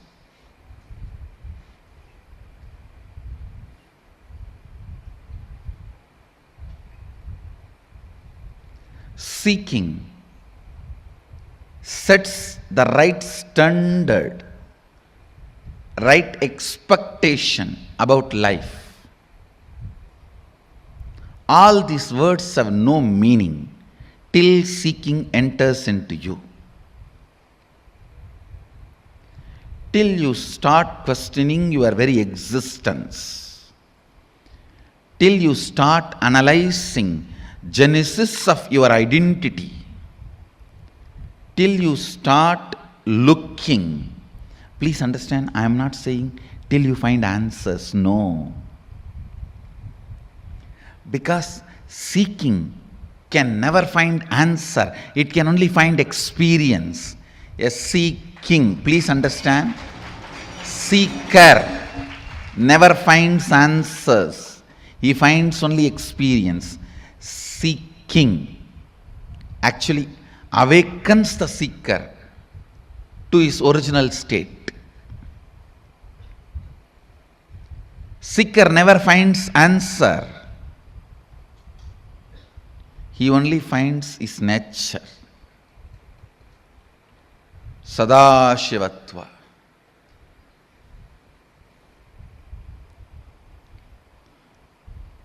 Till seeking penetrates your thinking system, till seeking becomes an important component of your cognition, life has not started in you. Life starts when seeking becomes your cognition.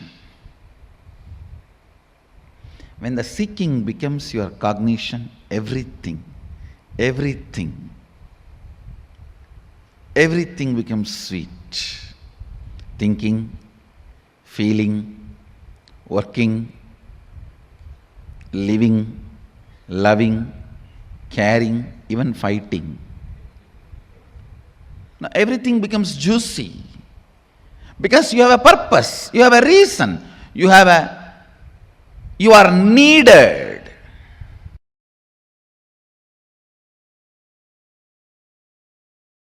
Please understand, when I awaken your bio-memory, all your possibilities will be awakened. When I awaken your bio-energy, all my possibilities will be awakened. The key point is your possibility and my possibility. You, me. The difference between Shivoham and Nithyanandoham is you, me. Shivoham is your possibilities. Nithyanandoham is my possibilities. That's all is the difference. In Shivoham, I awaken your possibilities to you. In Nithyanandoham, I awaken all my possibilities in you.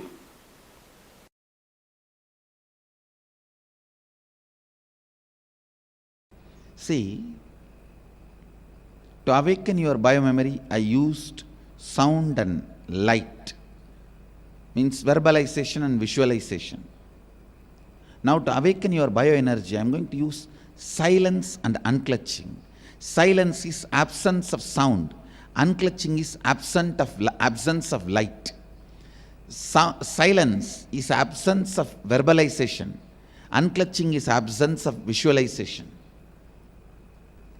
Actually, Mahadeva's Damaru is not only power of sound, it is power of silence also. His Agni is not only power of visualization, it is power of unclutching also. He can create any visualization and he can just unclutch from anything. He can create and he can be without it. He can create any sound and he can create any silence. That's a Damaru. Just like sound is a power, silence is also power. Just like visualization is a power, unclutching is also a power. Understand, ordinary people and enlightened beings can use power and sound, but only an incarnation can use silence and unclutching.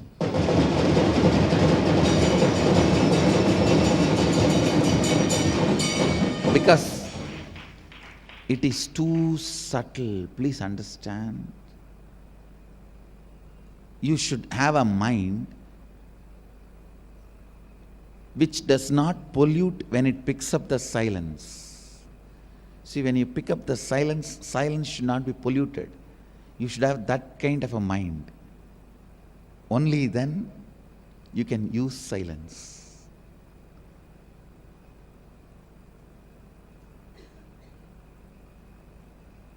Try to understand.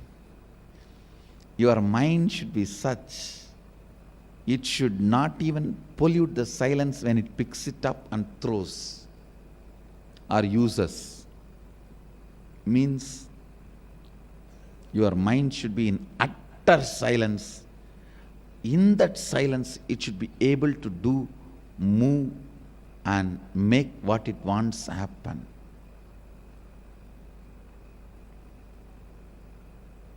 Same way unclutching. You should be in such an unclutched space. The visualization.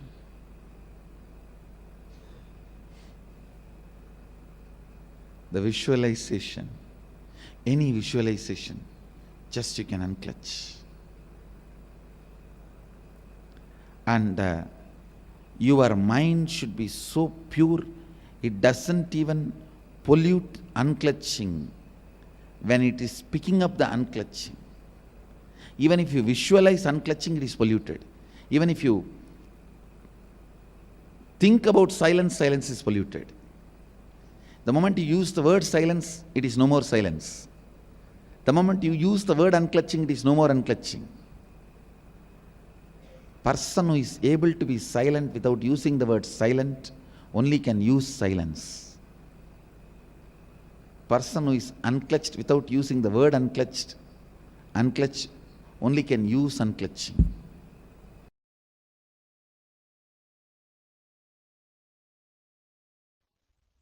Listen. Super conscious sovereignty is the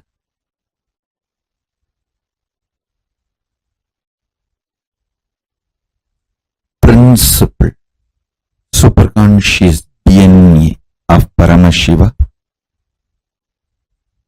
will be manifesting today in all of you. Listen. Superconscious sovereignty. Let me explain. Listen intensely. What I am going to say now, the superconscious sovereignty, you don't need to practice. I'm just going to put this like a golden light ball inside you. It will just start manifesting. Listen to this. Your super consciousness is the most supreme, and your super consciousness makes all the patterns, the self-doubt, hatred, denials, or anything restrictive in you, makes all of that irrelevant. Your superconscious sovereignty does not fight with your problems. It just makes your problems irrelevant. Declare your superconscious supremacy over everything. Not just what you think as problem, even what you think as your plus points, your strengths. Declare your superconscious supremacy.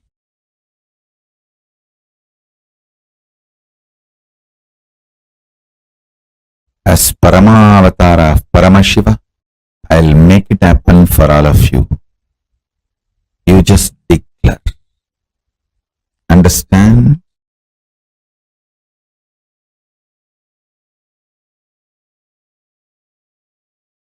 When you are declaring, because I am asking you to declare,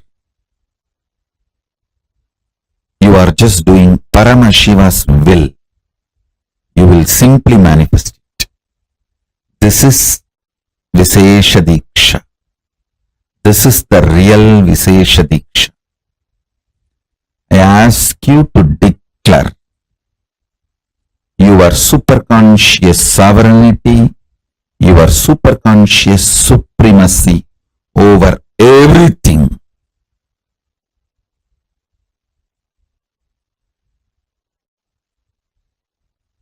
You will see your problems and solutions all become irrelevant.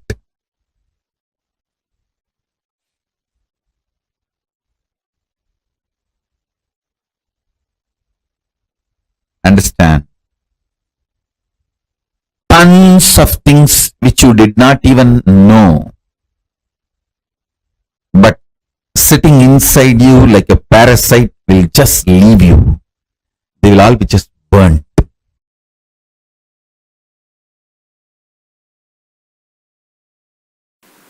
Without using any sound, today I am not going to use any sound. I am not going to use any silence, any sound. Listen. If I hand over million unit Kundalini energy to the sound and ask the sound to hand it over to you, it will give you only 10 unit. Because sound is capable of only that. If I give the same million unit Kundalini to the silence and reach it to you, it will hand over the whole million unit. Only problem with silence is you may fall asleep. That is, I can say that, that cannot happen during the process. For example, as an enlightened ethics, I cannot enter into a space when you are sleeping. There is a clear rule. Even if it is your initiated disciple, you cannot enter where a married couple are staying or where the other gender disciple is resting. Where you sleep, I have no right to enter. It is ethics of enlightenment. It is also given as a standard instruction. If a child is sleeping and when they bring for the Annaprashanam, I cannot, I should not. Healing I can do while the sleeping is going on. When the child is sleeping, I can heal if the child is autistic. I can tell the parents, let him sleep, I'll heal. But I cannot initiate. It's a ethics of enlightenment. It's not that I can't, I should not. Your sleep is too thin layer for me. I can just blow and it will disappear. But as ethics, I am not supposed to enter into you while you are asleep. That is the reason I use the sound. But sound is a very poor medium. Understand? Best medium is unclutched space. Where you are also unclutched, I am also unclutched. Then I don't even need to give you. You are like my balasans. My balasans just know everything I have is theirs. I don't need to give. The integrity to the love is so strong. Anything I have, they know it is theirs. I don't need to give them. If they know I have some power, they know it is theirs. Understand? That is the best medium. The next best medium is the silence.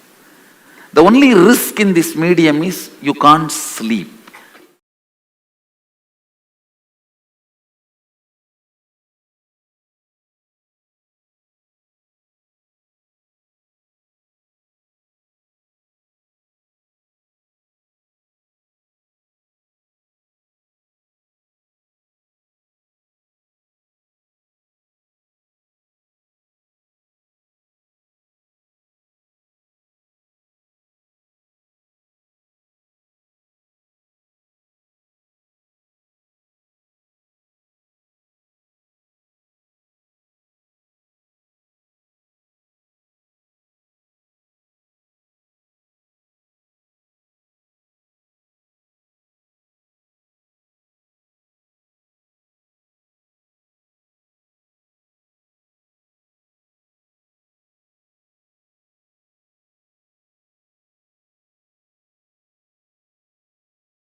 Paramashiva does 5 action: creation, sustenance, rejuvenation, putting in delusion, and liberation. First 4, creation, he does by sitting in Brahmaloka. As a Brahma, he manifests and creates. Maintenance, he does by lying down in Paramapada as Parandama. Rejuvenation he does as Maharudra in Kailasa, from Kailasa itself. Putting in delusion he does through many of his forms like Bhikshadana. All those forms he took just to put people in delusion. Liberation. For liberation, he always comes down to planet Earth. He has to assume human form. The form he assumes for liberation is Guru. Keeping liberation as a predominant activity, the form he assumes is Guru.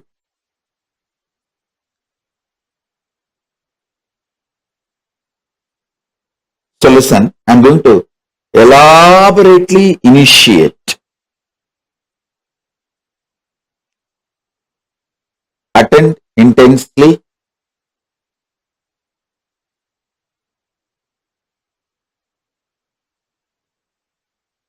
This is going to be most powerful initiation because I am basically Guru.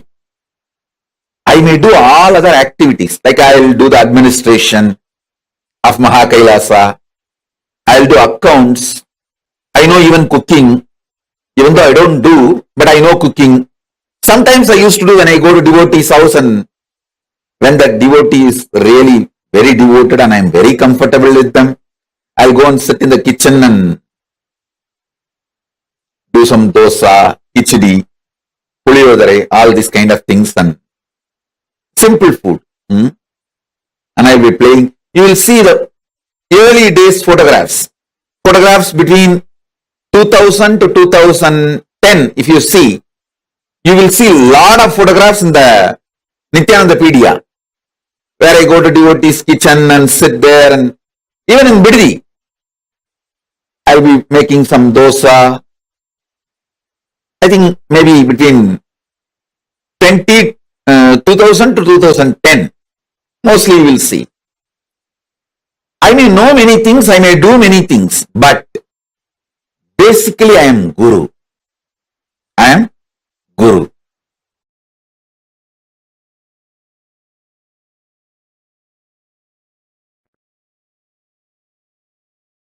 The deep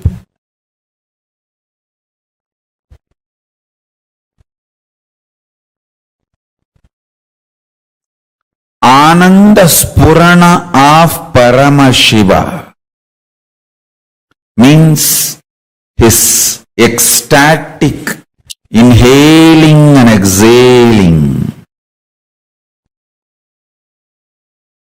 reaching to planet Earth is Guru, his own extension, his own amsa, his own manifestation, his own incarnation. Understand? Ananda Spurana of Paramashiva is inhaling and exhaling his prana pana vyanodana samana movements,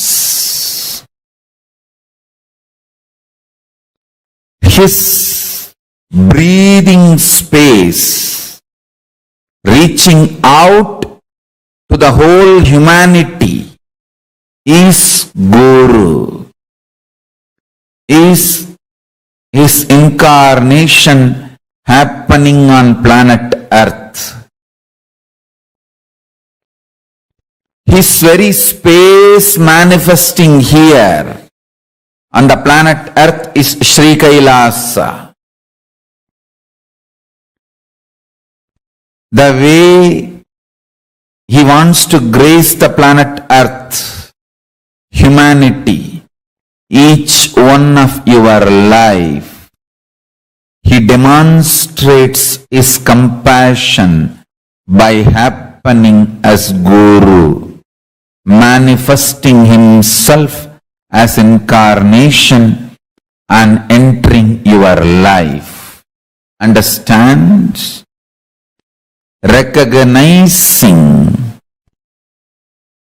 Paramashiva himself is entering in your life as Guru is the most blessed thing you can achieve, the greatest achievement on planet Earth. Understand? Any award, reward, anything, he himself manifesting, entering in your life as Guru is the most blessed, beautiful, greatest happening and greatest achievement for you in your life. Any other reward, award, achievement, wealth, position, power, career, social power or political power or economical power, resources, relationships, everything else is second priority. He himself entering in your life as Guru and you recognizing that he himself has happened as Guru. Understand?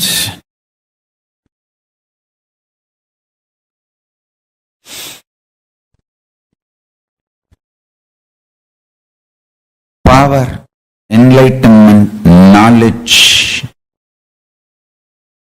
extreme strength, power, enlightenment, knowledge, extreme strength.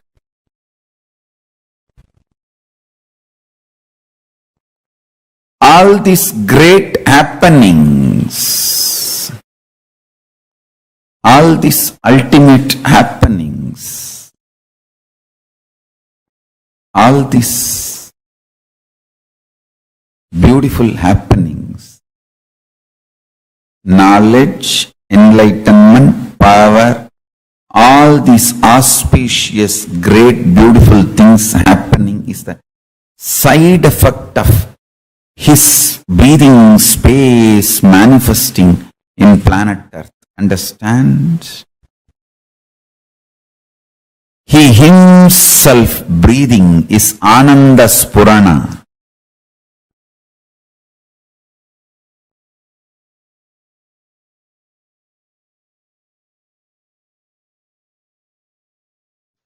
Paramashiva's two dimension. Deva Guru Brahaspati, Asura Guru Shukracharya. For example, if you try to get a second wife, second girl, keep without the knowledge of the first girl by secretly hiding, Brahaspati will not help for all that. He will say, no, no, no, no. But if you go to Shukracharya, he will say, all right, okay, don't worry, I'll do what need to be done. Go. And he will even give you some tips. I'll take care. The Brahaspati is very socially polite relationship. Shukracharya, only integrity. If you are integrated to him, that's all. The social norms, rules, regulations, being organized, all that does not matter. If you go to Brahaspati, he will bless you for the wealth for which you need to work through the society, social form and achieve. But Shukracharya will simply give lottery. Everything I say, if you understand, you will understand the whole astrology. When you have the Brahaspati Guru Dasa, how the life goes, when Shukra is gracing you, how the life goes, you can see very clearly. With Shukra, if you are just integrated to him, that's all. He will do anything you want. He'll say, all right, come on, come on. You just go and tell him, I'm planning for a third girl. He will just look this side and that side. Hey, come in the evening when I am alone. I'll tell you what to do. Go, go. Now too many people are around. Go, go. If you go to Brahaspati, hey, I'll inform your mother and wife. Go. So Brahaspati is more socially accepted relationship. And Shukra is, I'll take care, go. Be integrated, that's all. Go, go. If you maintain the integrity with Shukra, that's enough. He will grant you everything you want. And it's like he doesn't judge. Of course, Cosmos needs all types of people and all types. That is why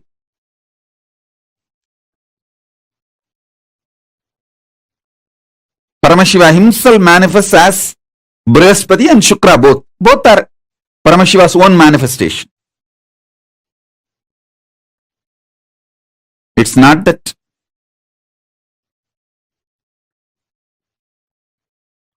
Shukra is less Paramashiva or Brahaspati is more Paramashiva. No. Brahaspati is more for the people who are organized, socially polite. Shukra is more for the people who are very raw. And that is the way people are. And he accepts everyone. And he will even give Sanjeevani Vidya. Even for the playboys, he will give Sanjeevani Vidya and how to make Somarasa, all this knowledge. If you are just integrated to him, that's enough.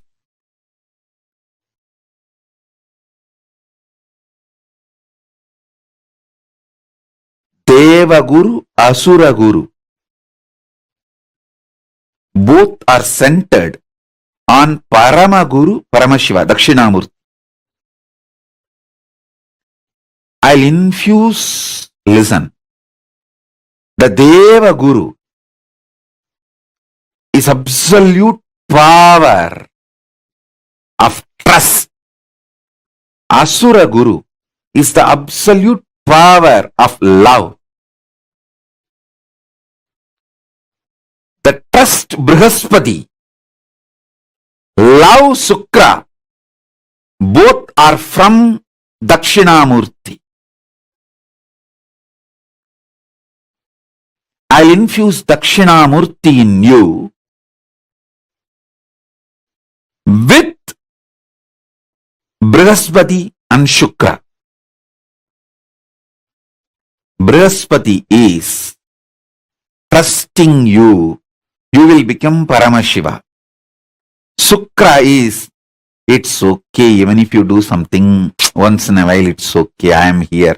I'll hug you and just, I'll give my quota. I have my quota. Means, even stupid fellows, I can push it in the crowd. Hey, all right, all right. Hello, hello. Like honorary doctorate. Any university, if 1,000 people write thesis and get doctorate, the university has the freedom to give a honorary doctorate to one guy, even if they don't write the thesis.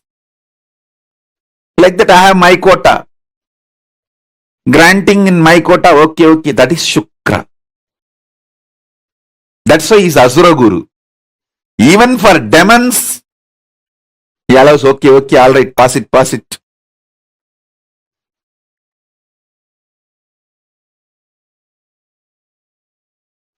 Shukra,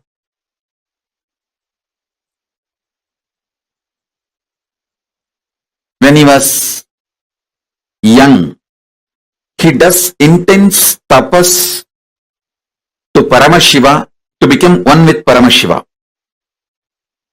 His tapas was so intense. Paramashiva appeared and asked him, what do you want? I want to become one with you, not only spiritually, conscious-wise. Whatever I carry, even this body should become one with you. Paramashiva said, what to do? He just swallowed him. He gave the boon, Paramashiva gave the boon and just swallowed him. Shukra went inside and started doing tapas inside happily. Inside the stomach of Paramashiva is the best place to live. He just lives inside Paramashiva's stomach blissfully. Not only achieves oneness with Paramashiva, his whole biomemory, everything becomes so powerful, empowered, he becomes literally Paramashiva. And then Paramashiva tells him, hey, you become literally so much me. It is time, when I am expanding and making this universe, you carry my energy and bless people. Listen carefully. In India, we have temples for each of these planets. All of you should know, in Sun temple, the statue of Sun, deity of Sun will be there. As per Agama, how the Sun looks, that deity will be there. In the Brahaspati temple, the Brahaspati will be there. In Shani temple, the Shani will be there. In Shukra temple, only Shiva deity is worshipped as Shukra. Shukra has no separate deity. Kanjanur is the temple which is under Madhurayadinam. The Kanjanur temple is under Madhurayadinam. That is the Shukrastalam. There, the Shukran deity, there is no separate deity for Shukra. Paramashiva will be hugging Parvati in union and he is manifesting the universe. That form is Shukra. Then understand the power of Shukra. And Paramashiva says,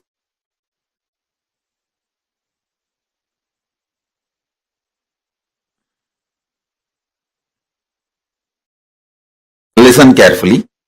Paramashiva says very clearly,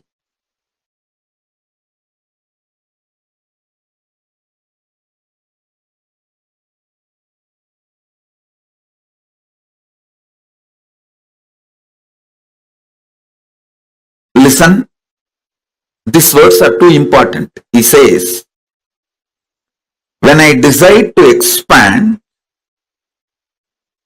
my passion to give, when you are in high peak, how you give,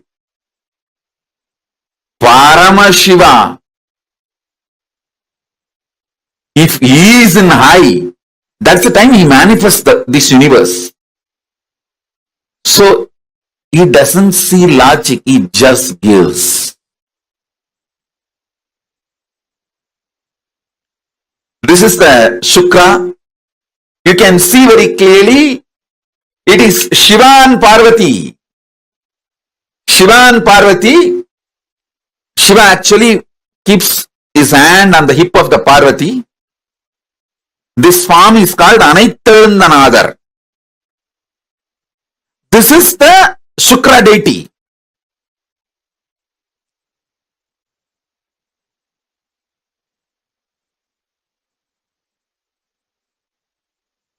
Paramashiva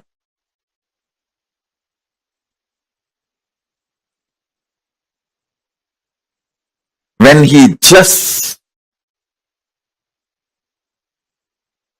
gives without asking, without seeing the qualification, without judging,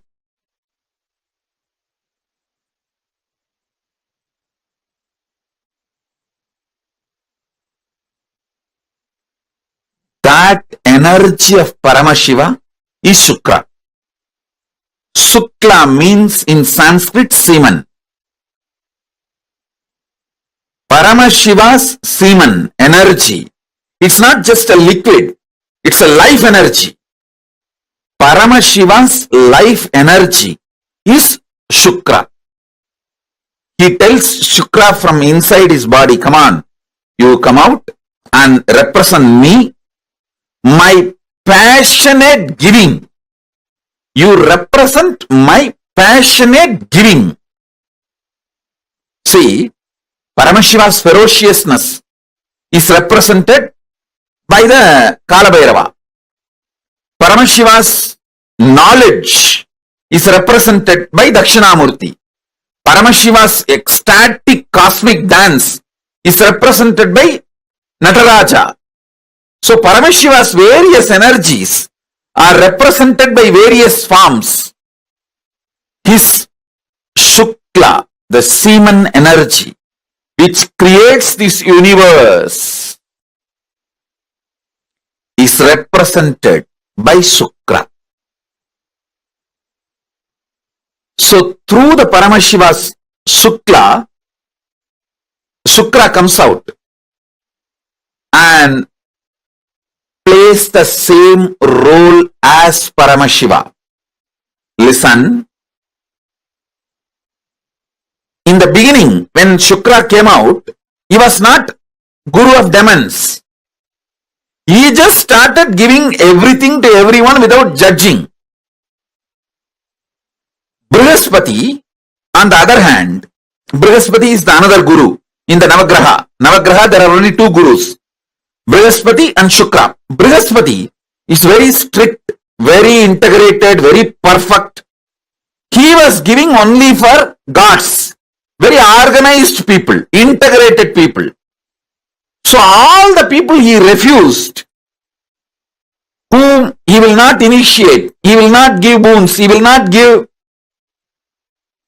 the powers, all of them went to Shukracharya. All those who are rejected by Brahaspati went to Shukracharya. Naturally, the demons were the larger number who went to Shukracharya. So Shukracharya came to be known as Guru of the demons. Otherwise, Indra many times went to Shukracharya and got blessed. It's not that Shukracharya does not bless Indra or gods. Actually, many gods went to Shukracharya and got many benefits.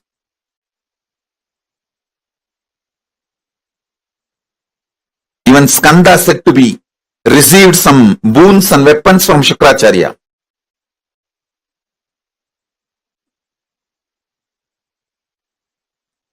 So listen, Shukracharya is a unique energy.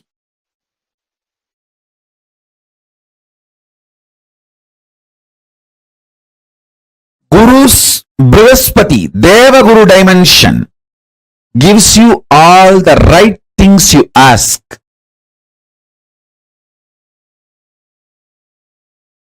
Guru's Brahaspati, Asura Guru dimension, Shukracharya dimension, gives all the left things you ask. Listen. Right or left, good or bad, socially accepted or not accepted. Whatever you ask,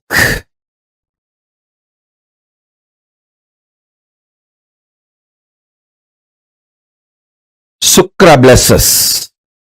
Don't take these words lightly. Shukra really manifested yesterday. It is actually lottery. See, Shukra manifests like a lottery. He is not logical. He is like a lottery, literally lottery.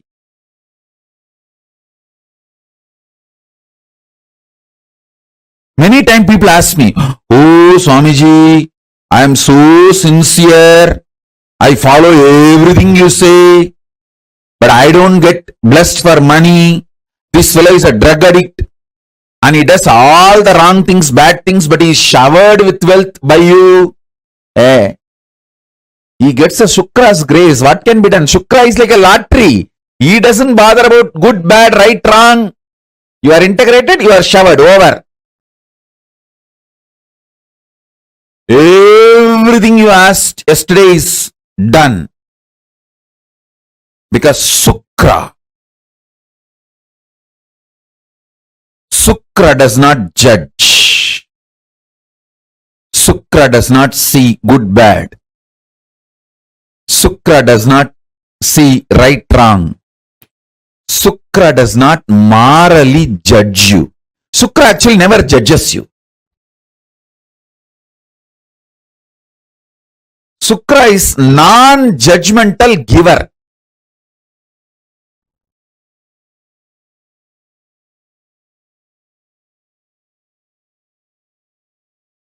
If you go to Brahaspati saying that you are addicted to alcohol and that is causing a lot of problem, Brahaspati will give you guidance how to get out of the addiction, how to clean up that addiction pattern, to become healthy, all that. If you go to the Shukra with the same problem, hey, I'll give you Somapanam. Drink, you will enjoy, but your health will never be disturbed. Even if you die, you will be revived again because the Somapanam has that Sanjeevani DNA. Even if you are dead, simply you will come back to life.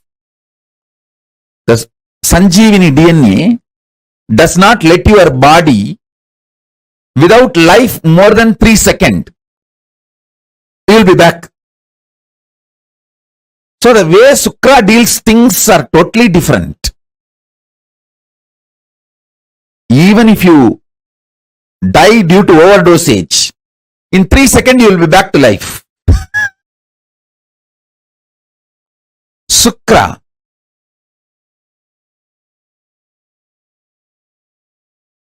is pure giver. Understand? Paramashiva manifests as all three: Brahaspati, Shukra, and Dakshinamurthy. Brahaspati is right hand, Shukra is left hand, Dakshinamurthy is very core, himself. His Gurutva, his Guru Tattva is Dakshinamurthy. Listen.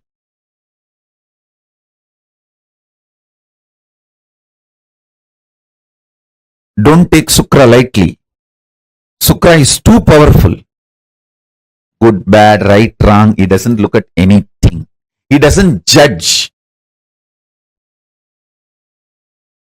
Go to Shukra with any problem.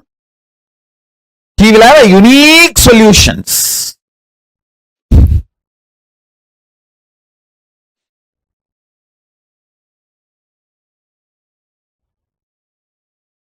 Brahaspati, he sails the socially accepted path, which is for the devatas, like organized living. Shukra is like a path breaker. He always finds path by breaking paths.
Nithyanandam.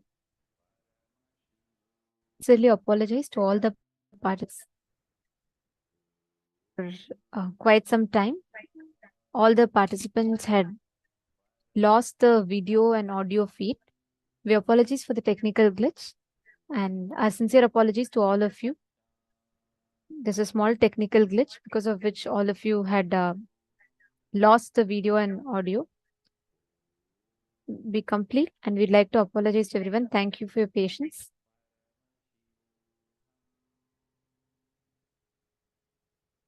I see in many rooms the participants have posted. My sincere apologies, and I'd like to complete with all of you for this mishap. There was a small technical glitch because of which all of you had lost the video and audio for quite some time. If you're all able to see us and hear us now, we request all of you to please put yes in the chat.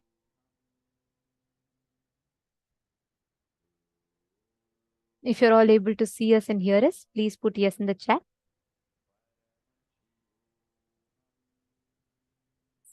Thank you all. Thank you for your patience and thank you for staying tuned. To all the viewers that are watching us on YouTube, Facebook, various other social media platforms, our sincere apologies to each and every one of you for this technical glitch and error that happened. We will work towards, we'll make sure that this doesn't repeat again. Once again, our apologies and thank you all for your patience. In this session, Swamiji had revealed one of the most important truths. How many of you heard for the first time about Shukra? The way Swamiji introduced Shukra, right? He is Paramashiva's Shukra, which means he literally manifests. He is the dimension of Paramashiva which gives anything you want. Today, all of us are going to be having this initiation, Shukra initiation. Like Swamiji said, Asura Guru Shukracharya is not bound. He is never bound by what people think, what people tell, how people react, respond, nothing.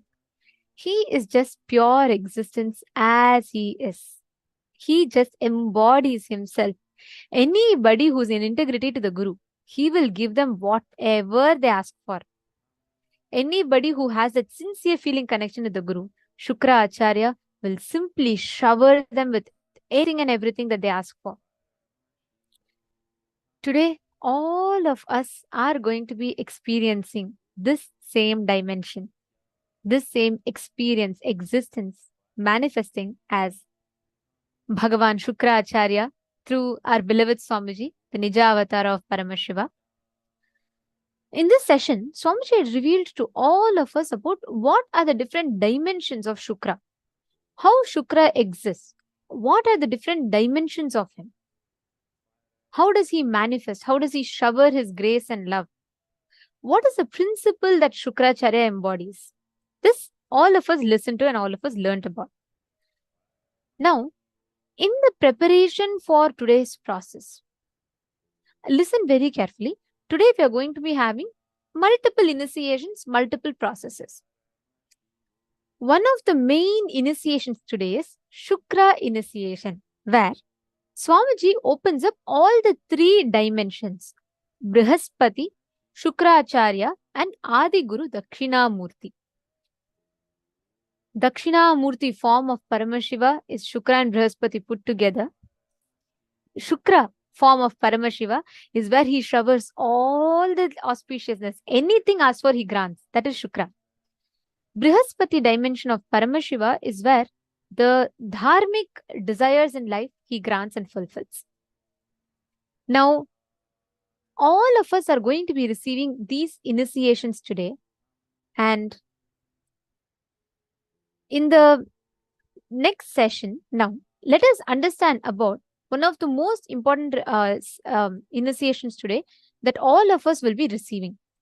The initiation into Sarvajnatva. We understood about Nithyanandoham process. We understood about the awakening of God particle. And then we also understood about Shukra initiation. Now in the next session, we are going to be learning about what is the exact initiation, the initiation into Sarvajnatva that all of us are going to be receiving today.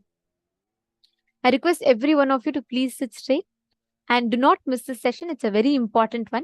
Right after this, we'll all be preparing for the initiations and sessions today. So I request every one of you to please settle down.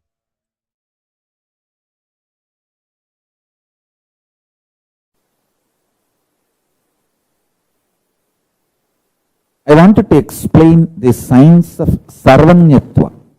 See, all-knowing. Normally, your brain, when it thinks consecutively, cohesively, coherently, each of these are layer, consecutive, coherent, cohesive. If your brain can think one next one, next one, next one, and coherent, after this that will happen, after that that will happen, cohesive. If this happens, that will be the effect. If that happens, that will be the effect. If that happens, that will be the side effect, next effect. In every layer, coherently, cohesively, if your brain can think, it will lead to knowledge, vidya. In any field, you can have knowledge, medical, social, legal, political, economical. In any field, you can have knowledge if your brain can think coherently and cohesively. In Hindu tradition, we know the science of making your brain grasp the whole cosmos, the whole cosmic happening.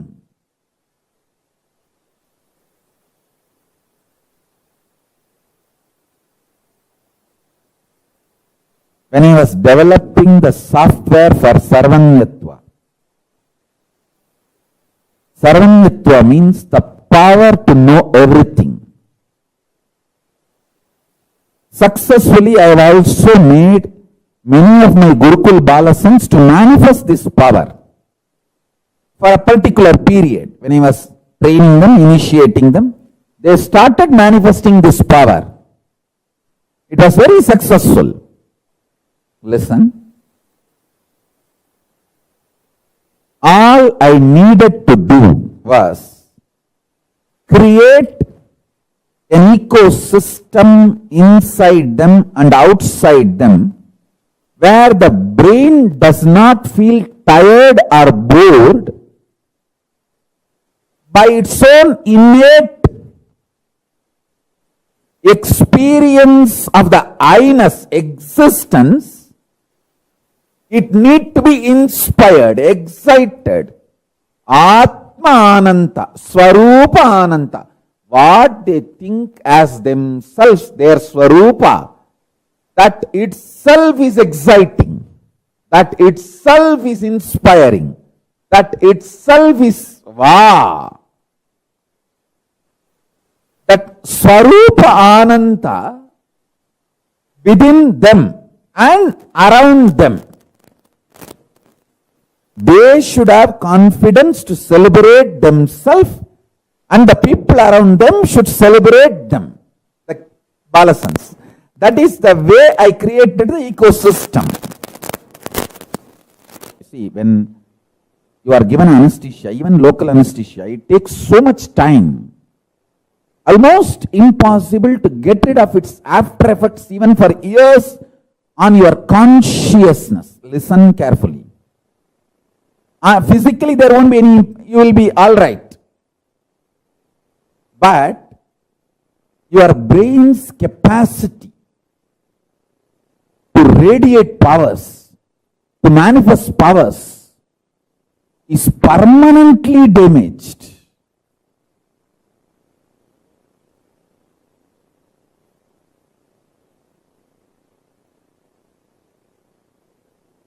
I'll explain one by one. Listen.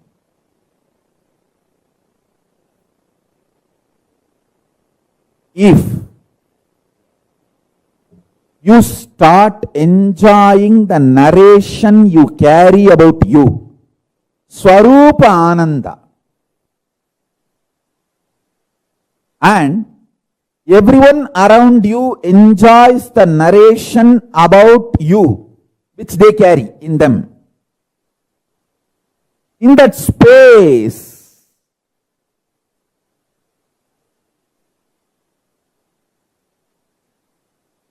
you manifest Sarvajnatva.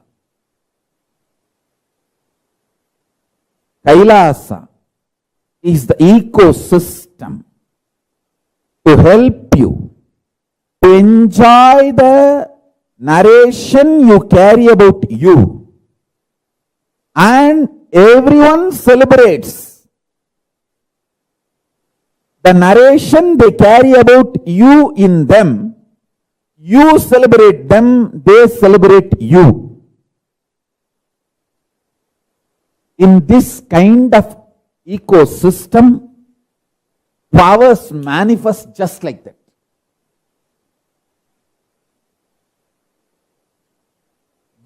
That kind of an ecosystem makes nectar flow in your Sahasrara chakra, in your crown center.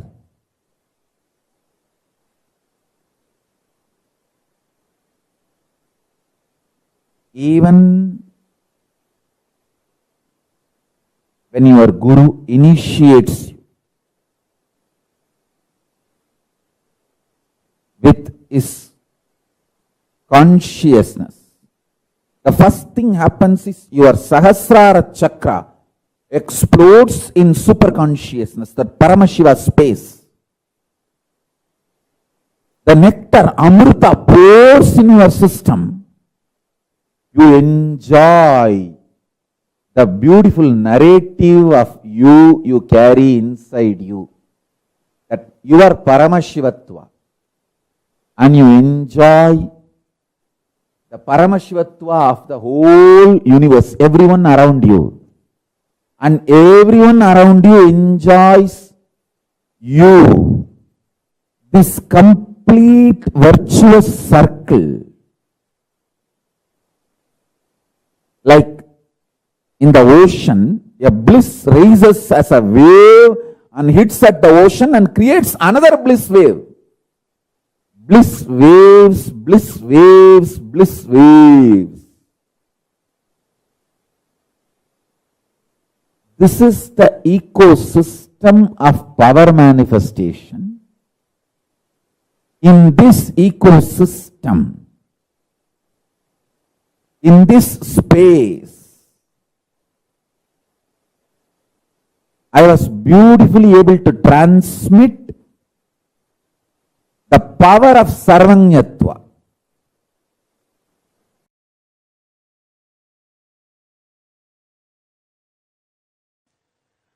People who search for the truth in the field they have chosen in their life, they become genius.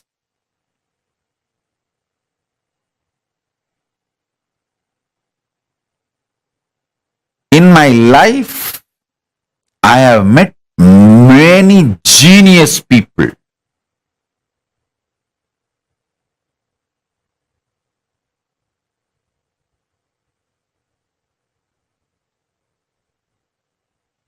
In Tiruvannamalai alone, I have met at least 50 genius people. Genius means extraordinary genius, because their whole focus is about the truth of life. From the truth,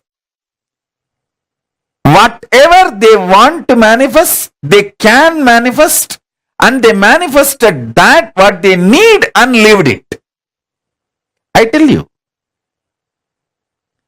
Annamalai Swamigal had only 2 loin cloth and to towel his whole life. But I have not seen a more richer person than him. In my life, I have not seen anybody else richer than Annamalai Swamigal. Because he manifested the two kaupin and two towel from his conscious sovereignty. His decision to exist on the truth of life is a genius, I tell you. I have met many Nobel laureate scientists, but the geniusness, nobody can be compared to Annamalai Swamigal or Ram Surat Kumar. A geniusness is not related to what others feel about you. It is related to your strength of cognizing the truth of life. Your brain's capacity to cognize the truths of life and manifest them in your life in a very cohesive, coherent way. That is geniusness. That's what I call geniusness.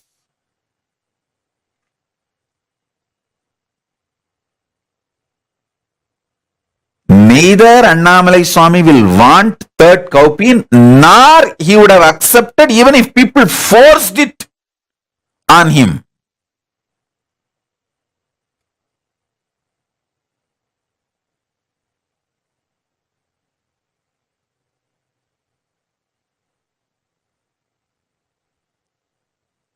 Listen, I am not saying you also live with just two kaupin and two clothes. No. All I am saying is manifest billions and trillions without losing your geniusness. Genius means your capacity to cognize the truth. You have 25 heads, as I explained now. You have 25 heads. This 25 face, FAC and PHASE, face of Paramashiva, you have it. Recognizing this gives you conscious sovereignty. In your life, you are doing all these 25. When you understand this, you become Ishvara of your life. You become Paramashiva of your life. Then naturally, you become Paramashiva of existence, cosmos. If you become Paramashiva of your macrocosm, you become Paramashiva of the microcosm. Because both are one and the same.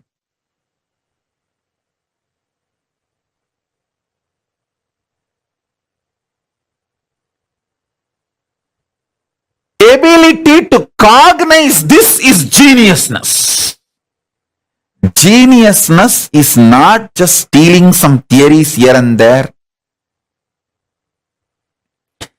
Geniusness is not about stealing some concept, principles and rebranding, rewording in your name and getting Nobel Prize or this prize, that award, that recognition, this recognition.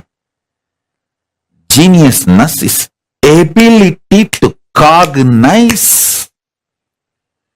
You are doing this 25 in your life.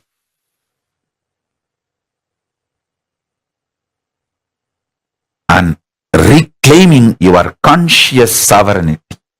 That is geniusness. This is what I call Sarvajnatva.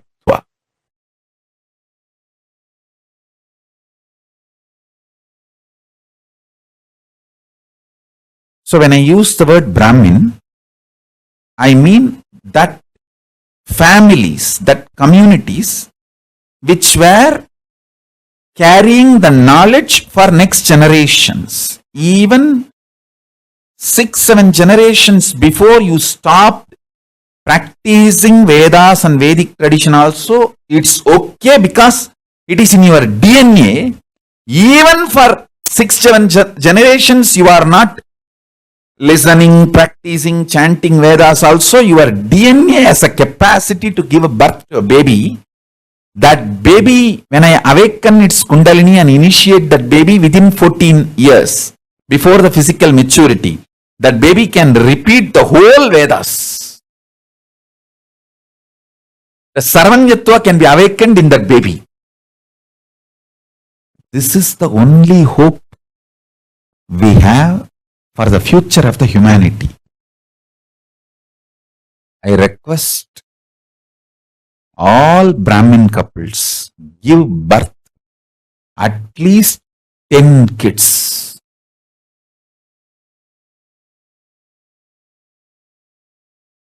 If you are from these communities which were the knowledge carriers, who have been endowed, empowered traditionally to carry this knowledge and transmit it to the next generation, Ayers, Iyengars, Dvivedi, Trivedi, Chaturvedis, Adishaiva Shivacharyas, Adishaiva Velalar. Among the Jains, the Digambara. Among the Buddhists, the Theravada and Tibetan. Any of this knowledge carrier community give birth at least to 10 kids. If you are not able to bring them up, send them to Kailasa. I will bring them up in a best way.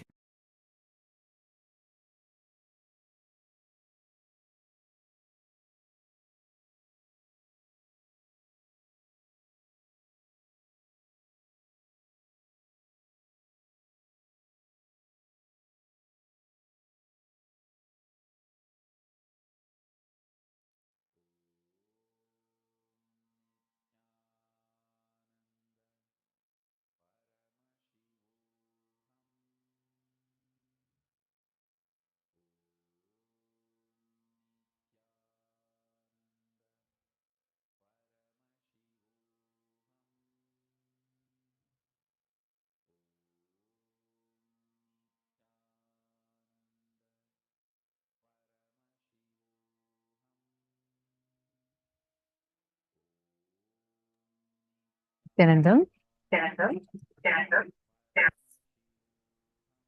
So beautifully, Swamiji had explained to us how the Guru Parampara is important, how the Sarvajnatva works, and the energy, the power is getting transmitted, how knowledge download happens. So beautifully, Swamiji had explained to all of us this elaborately. I request each one of you take a few minutes and please share with us, what did you understand? What are the clicks that you had? I know we keep asking you all to type it out because this is so important for us to be able to cognize and understand. Only when you start typing it out, you yourself are going to start cognizing what we are learning. So please take a few minutes. I request everyone to please type and post it here. What did each of you understand?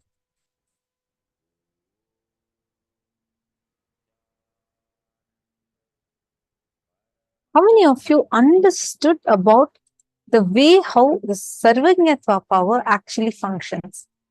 And how many of you want to manifest this power inside of you? Take a few minutes and please post it here. See, understand. The feeling connection with the Master can make you manifest extraordinary powers. That's what Swamiji was mentioning, right? The physics of Guru-disciple relationship is living around the Master. Nothing can be compared to that. because that is going to determine a lot of it, how you are, what kind of food you eat, what are the cognitions you're eating. So many things. And that is going to determine how this power manifestation will happen through you. I remember how this power actually started. Once we were all in courtyard and Swamiji was giving us all power manifestation initiations, different powers, hundreds of power. Each day, Swamiji will initiate us into variety of powers. And we, like, Swamiji will sit for us the whole day. It will be like, oh, we're sitting around Swamiji. And Swamiji would initiate us and we will simply start manifesting. Swamiji will just flow through us and start the power manifestation. You won't even have a logical thing saying, Swamiji would reveal about the science. But for all of us, it'll be more of, oh God, all of us are getting to sit in the physical presence of Swamiji, and we all will be so enamored by that. And we will just be sitting and enjoying that. Swamiji will be sitting in the swing. All the Balasans will be sitting around Swamiji in the courtyard. And Swamiji will be doing some process, initiating the Jnananjana, giving us the Jnananjana like that. So once what happened, there was exam time. In Gurukul, we have both. We have like power manifestation, we learn the spiritual sciences, and we'll also have the international GCC syllabus, like academics. We do have that. We have both.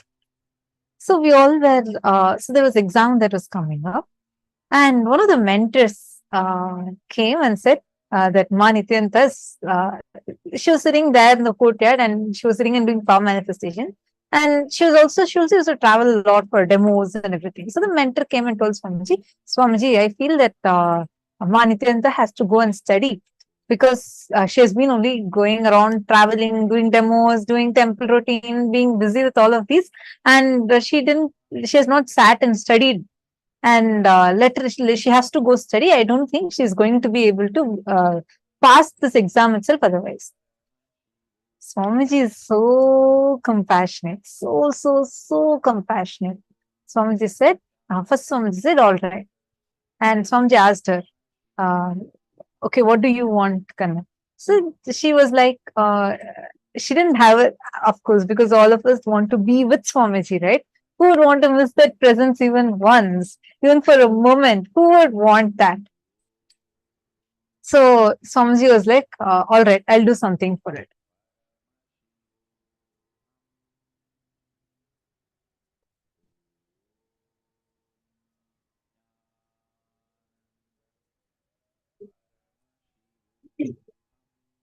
Sorry for the technical glitch.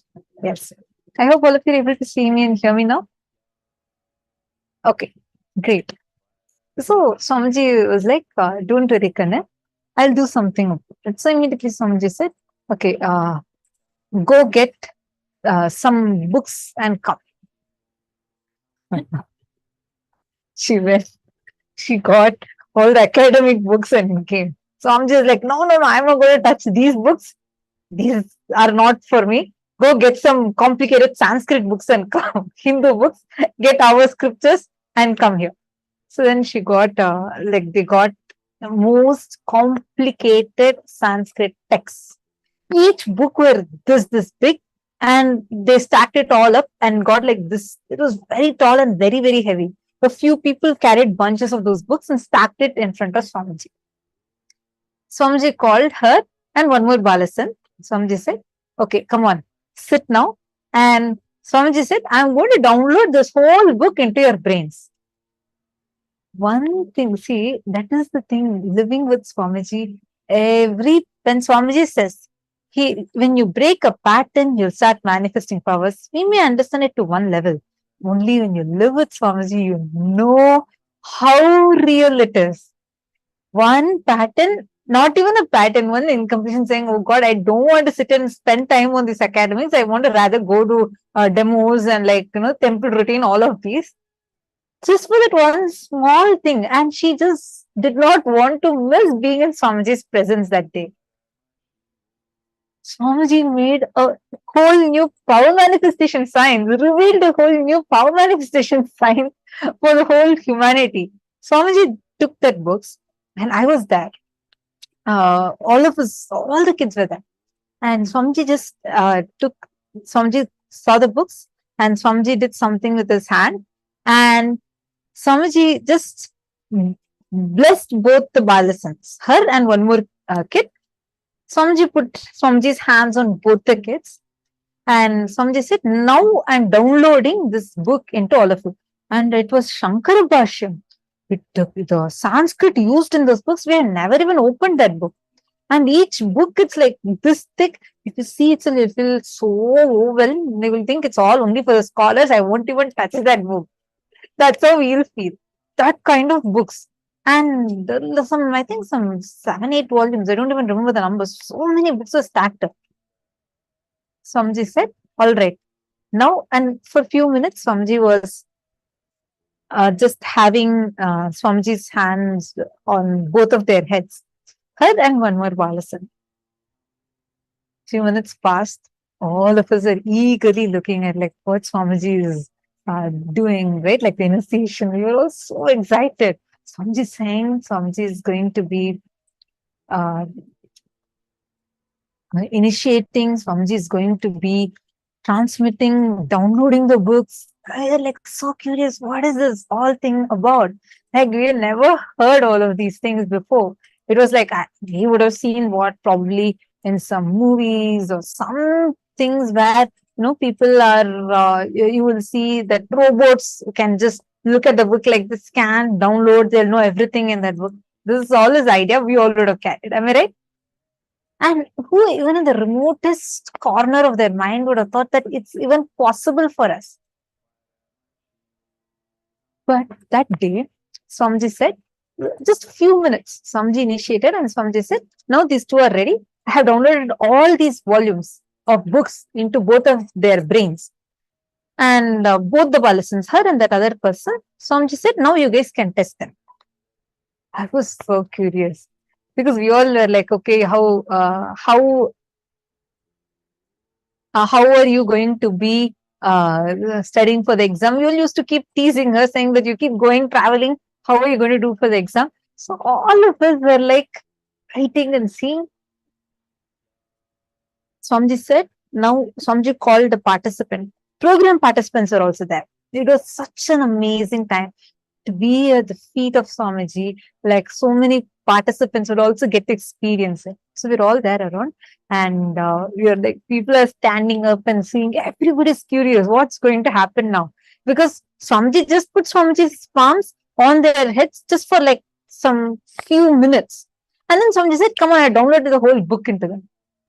Actually, I still remember this part. Like right after Swamiji initiated, there was a whole group of people, and they're all curious, right? And I was just looking at Swamiji because I was trying to see, maybe I thought like, things will get downloaded, I'll feel something. I felt like absolutely normal. There was nothing much.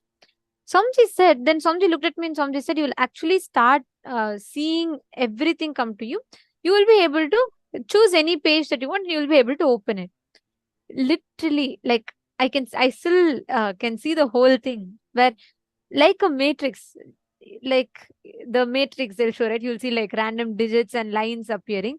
Literally like that, I had like a scroll running. I'm like trying to understand what are all these. I don't even understand these, but Sanskrit lines, and I could actually see like a matrix. I just want to give another context over here. It's not like she studied Sanskrit as a subject, nothing like that. But I remember participants, they're going and testing her. Understand, till that previous minute, neither of these two Balasans had a clue about that book. They cannot even read that entire line. Actually, the lines are in such a way where, see, normally in Sanskrit shlokas, we see the words broken down, right? Small words it will be. In that Bhashyam, meaning in that books, it will be like long words. An entire sentence will be as one word. That long words. So even for a Sanskrit scholar, it will take a lot of time to grasp it. So Swamiji said, now you guys give her any page number, any line, she will start telling. We were like so excited. Then the program participants, one after another, they're coming and testing. Each of them are giving, okay, tell in page number 202, the fifth line, what is that? Both of them, they should not even open their mouth and tell. They will write in the notebook. They wrote entire Sanskrit lines, clear Sanskrit lines in the notebook.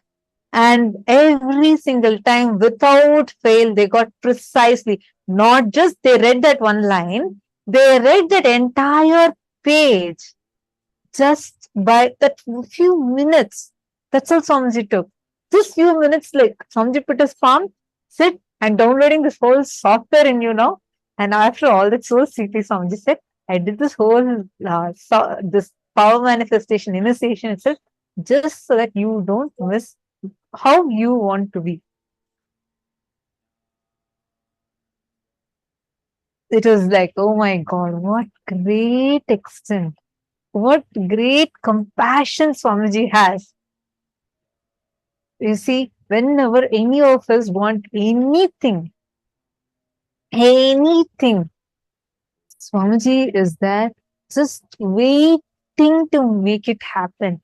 Anytime you even connect, you don't know the extent Paramashiva goes to, and how I had like tears of gratitude, because first of all, the teacher is coming and complaining.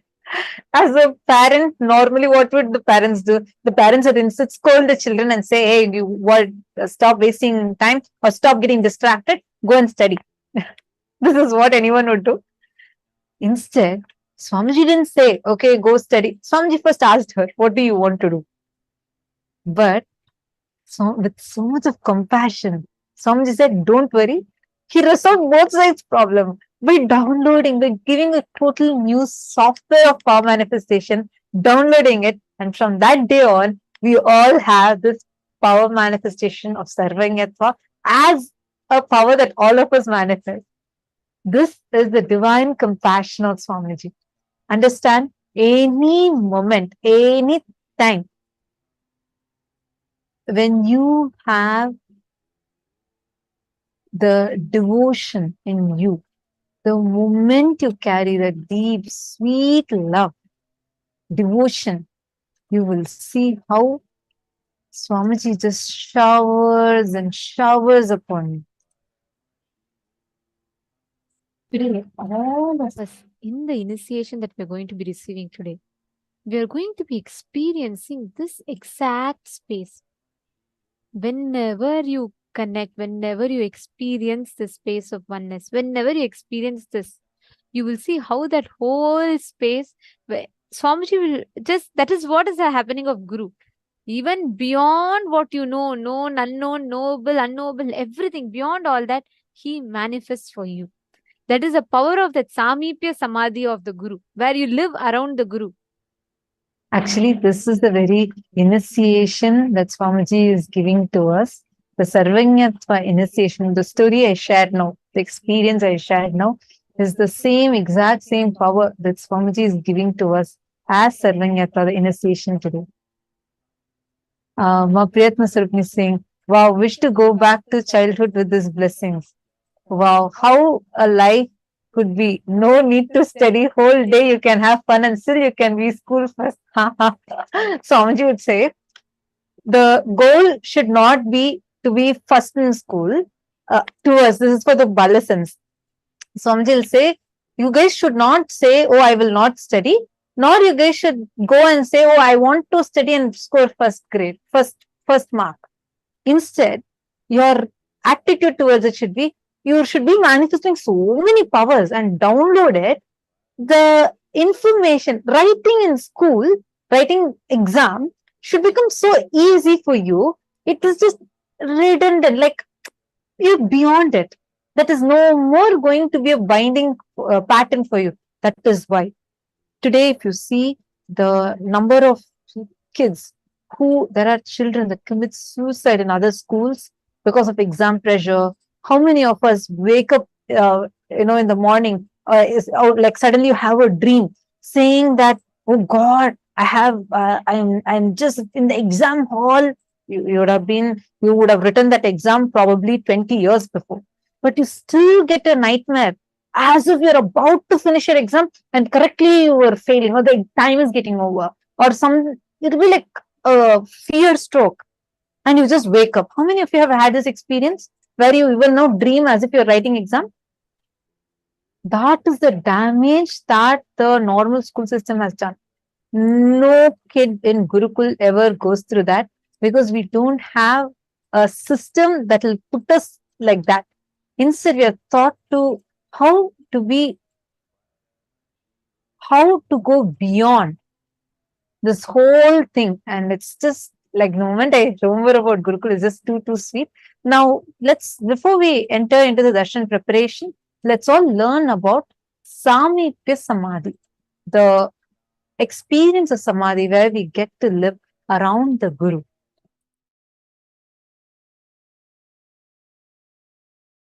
One thing you need to know, even people in Tapoloka, to reach Kailasa, they have to come to planet Earth and go. Directly from no loka, you can reach Kailasa, enlightenment space. The Purana Jivan Mukti, Videha Mukti, Kailasa Padavi, Salogya Samibya Sarubya Sayujya Mukti is only possible from planet Earth, Buloka. Not from Swargaloka, not from Tapoloka, not even from Satyaloka. Even Brahma, to reach Kailasa, has to come here, planet Earth, Buloka, and only from here he has to go to Kailasa. Because the pure consciousness mirroring is possible only in Buloka. That is the beauty of Buloka.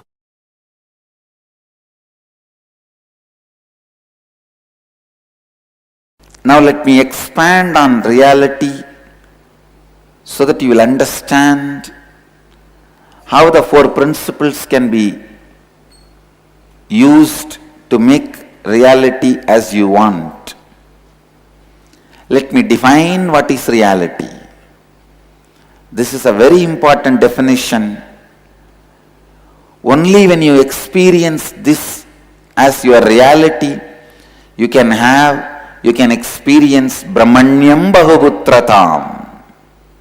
Listen. Not having any conflict internally and contradictions internally about what you want to experience as your inner world and outer world, and projecting it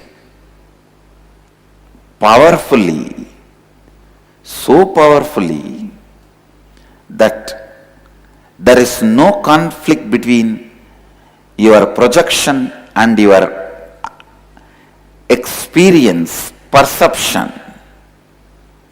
No conflict, no contradiction. Because there is no conflict and contradiction inside what you want and outside what you are experiencing, feeling the non-duality, Advaita, is reality. First thing, inside itself you have so much of conflict and contradiction. What you really want inside you and outside you.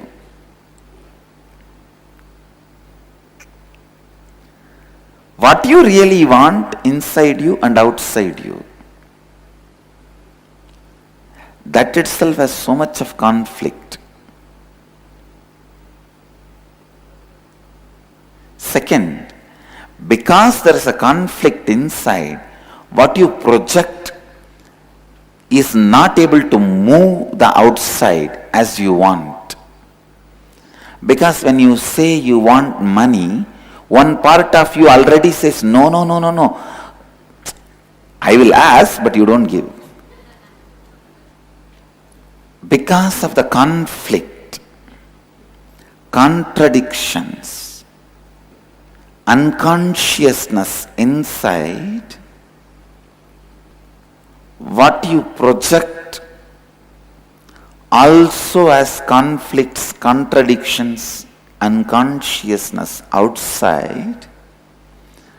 Because of that, your perception of the outside world also has unconsciousness, conflicts and contradictions. This is what I call unreality. The confusion of dvandva, duality. First, you being clear within you how much of wealth you need, how much of responsibilities you need to take for it, what is the way you want to feel you, what is the way you want to project you to others, what all the ways others may perceive you. Having clarity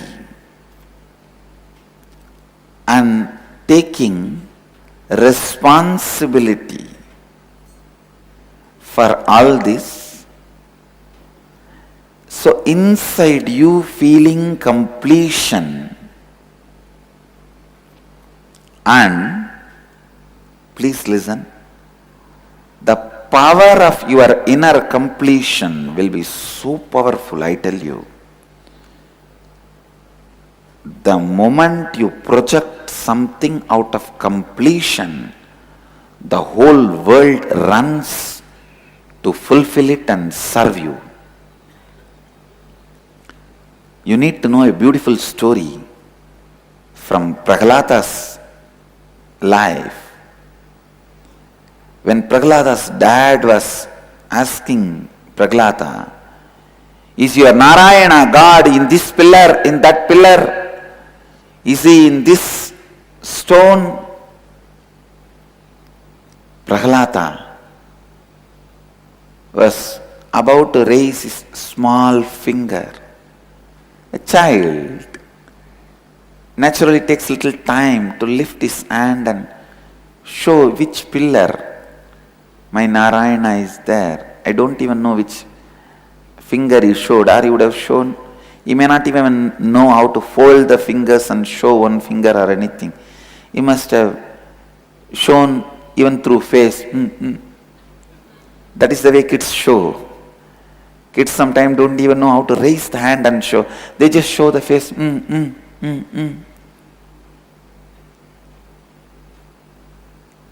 Prahlada was about to mention the pillar, Narayana started running from Vaikuntha. Lakshmi asked, what happened? Why are you running so fast? What is there to be in so much of a hurry?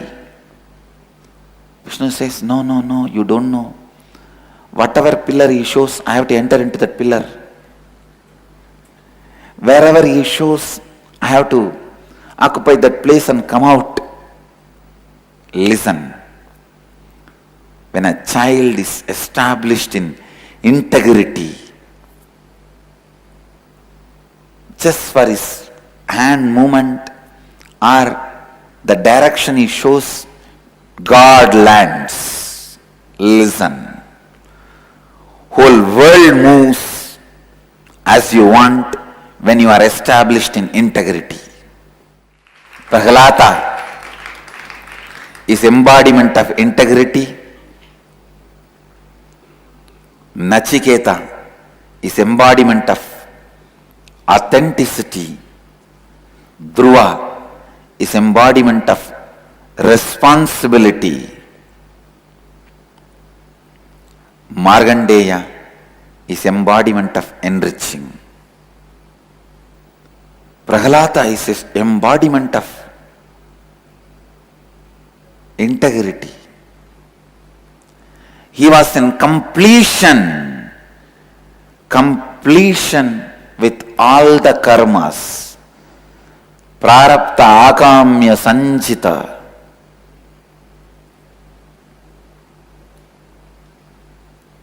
That is why the direction he was turning his face are trying to show God lands there.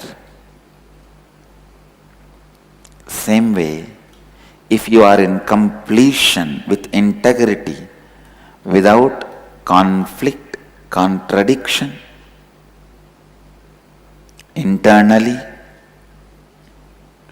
whatever you project on the world is project for the cosmos.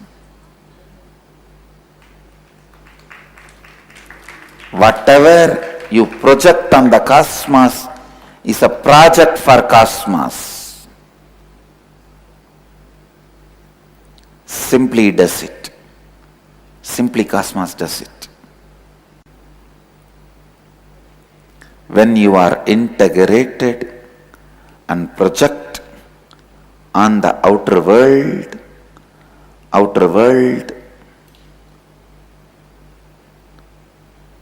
obeys you just like that. It obeys you just like that.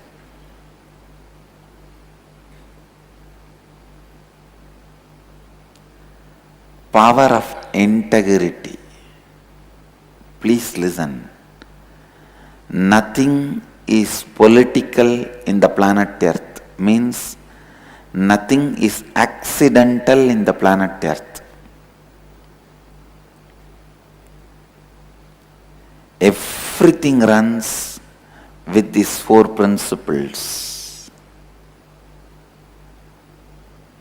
How much ever you doubt, no. Some of the fellows who are head of the countries, statesmen, are they integrated? Are they authentic? Are they responsible?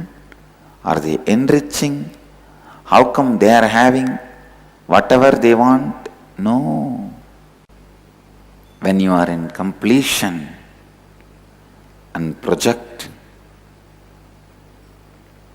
to the world, you see that becoming reality, and your inside is in completion, outside is in completion. When both are in completion, the experience of you and your life does not have any conflict or contradiction. That is what I call flow of Advaita.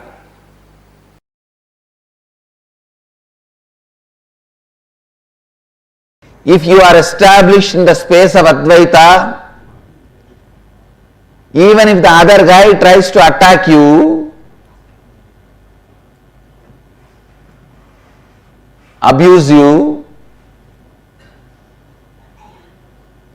his whole being will not cooperate with him to attack you.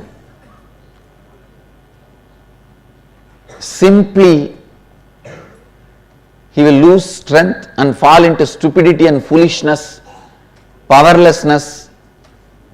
He will not be able to attack you. He will collapse before even he stares at you. The power of the space is such, I tell you, learn this science, practice this science, master this science, even if you have failed earlier. Can Swamiji define what is the space of Advaita? Means there are some ultimate truths. Everyone is extension of you. Whether you call us a Hitler or Bin Laden, Buddha or Mahadeva, please understand. Hitler or Bin Laden, Buddha or Mahadeva, Krishna or Kali, Everyone is extension of you. You should be very clear why somebody is Buddha, somebody is Bin Laden. Let me make it very plain and simple, straight. So now you need to know which part of you is paining you, which part of you which is making you hate somebody. You should address that part and complete it. By completing with that part, you make the other person powerless. If he still holds on to the violence, please listen. Listen once more. For example, in the world, in fact level itself, there are violent people, terrorists who attack, abuse, destroy.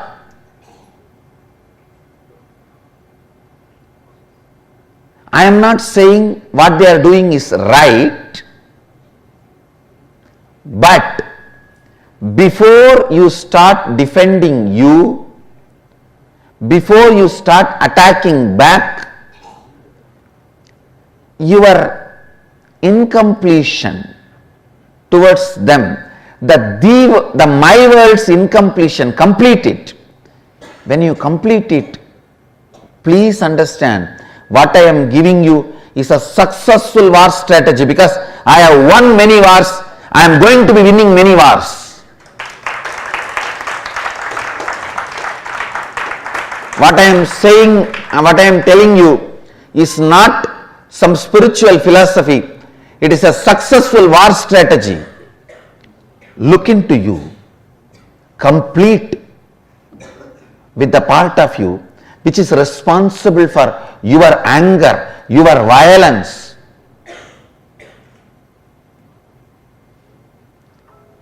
Complete with that. You will see that guy, the world terrorist, loses all his power. He will become powerless.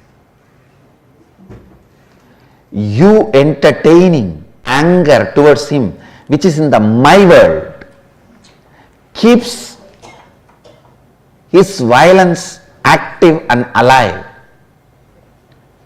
The moment you complete with this, your enemy will no more be lion, he will become a rat. You just need a little rat poison. You don't need a gun and AK-47. Make the enemy powerless by making your enmity powerless. Sincerely, when you create the space of Advaita in you, means non-violence, no enmity. Again and again get back to that space, no enmity, non-violence. I am not even saying become friendly, that is up to you whether you want or not. But decide to be non-violent, no enmity. I tell you,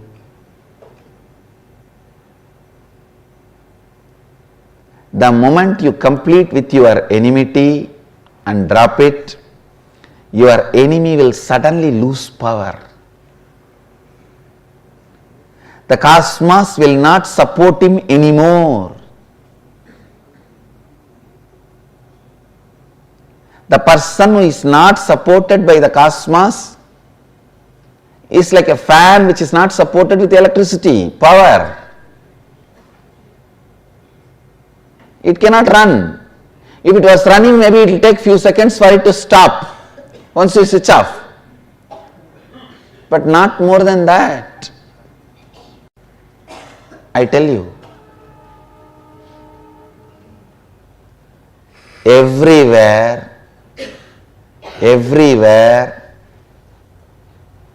Advaita as a direct utility value, whether you are in a hospital for health, you are in a marketplace for wealth, you are in a court fighting a case, you are in a war field fighting some people, you are in a place of riot where you have to survive,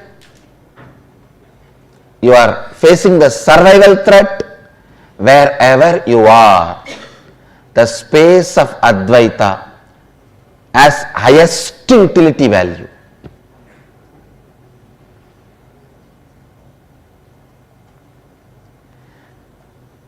Just be brutally fanatic and practice Advaita. I am telling you.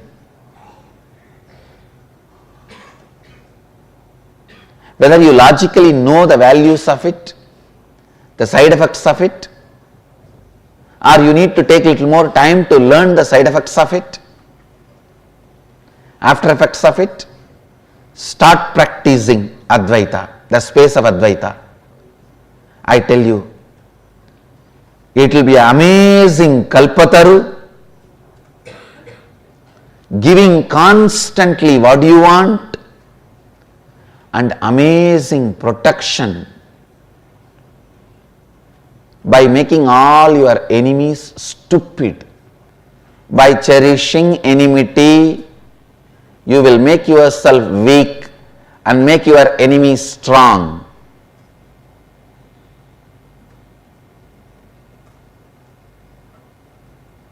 By completing with enmity, you will make your enemy weak. And after that, you don't need to destroy him.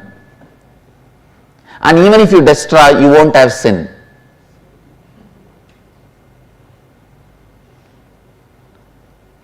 You may not even need, because he will die by his own powerlessness. Even if you want to destroy him, you may not need weapon. Understand? The space of Advaita is the best strategy planner, whatever situation you are in. The space of Advaita can be the best war strategy, political strategy, business strategy, economic strategy, health strategy, and the strategy for productivity, highest possible life. Whoever lives in the space of Advaita, even when you are directly facing your own death, is liberated. The moment you fall into Dvandva, your life is gone. You are gone, your life is gone. Whole thing is waste. Whether you are fighting with a disease, fighting with a pattern, fighting with poverty, fighting with disturbed relationships, fighting with terrorists, fighting with society, fighting with anything, keep Advaita, the space of Advaita, as a strategy for your life.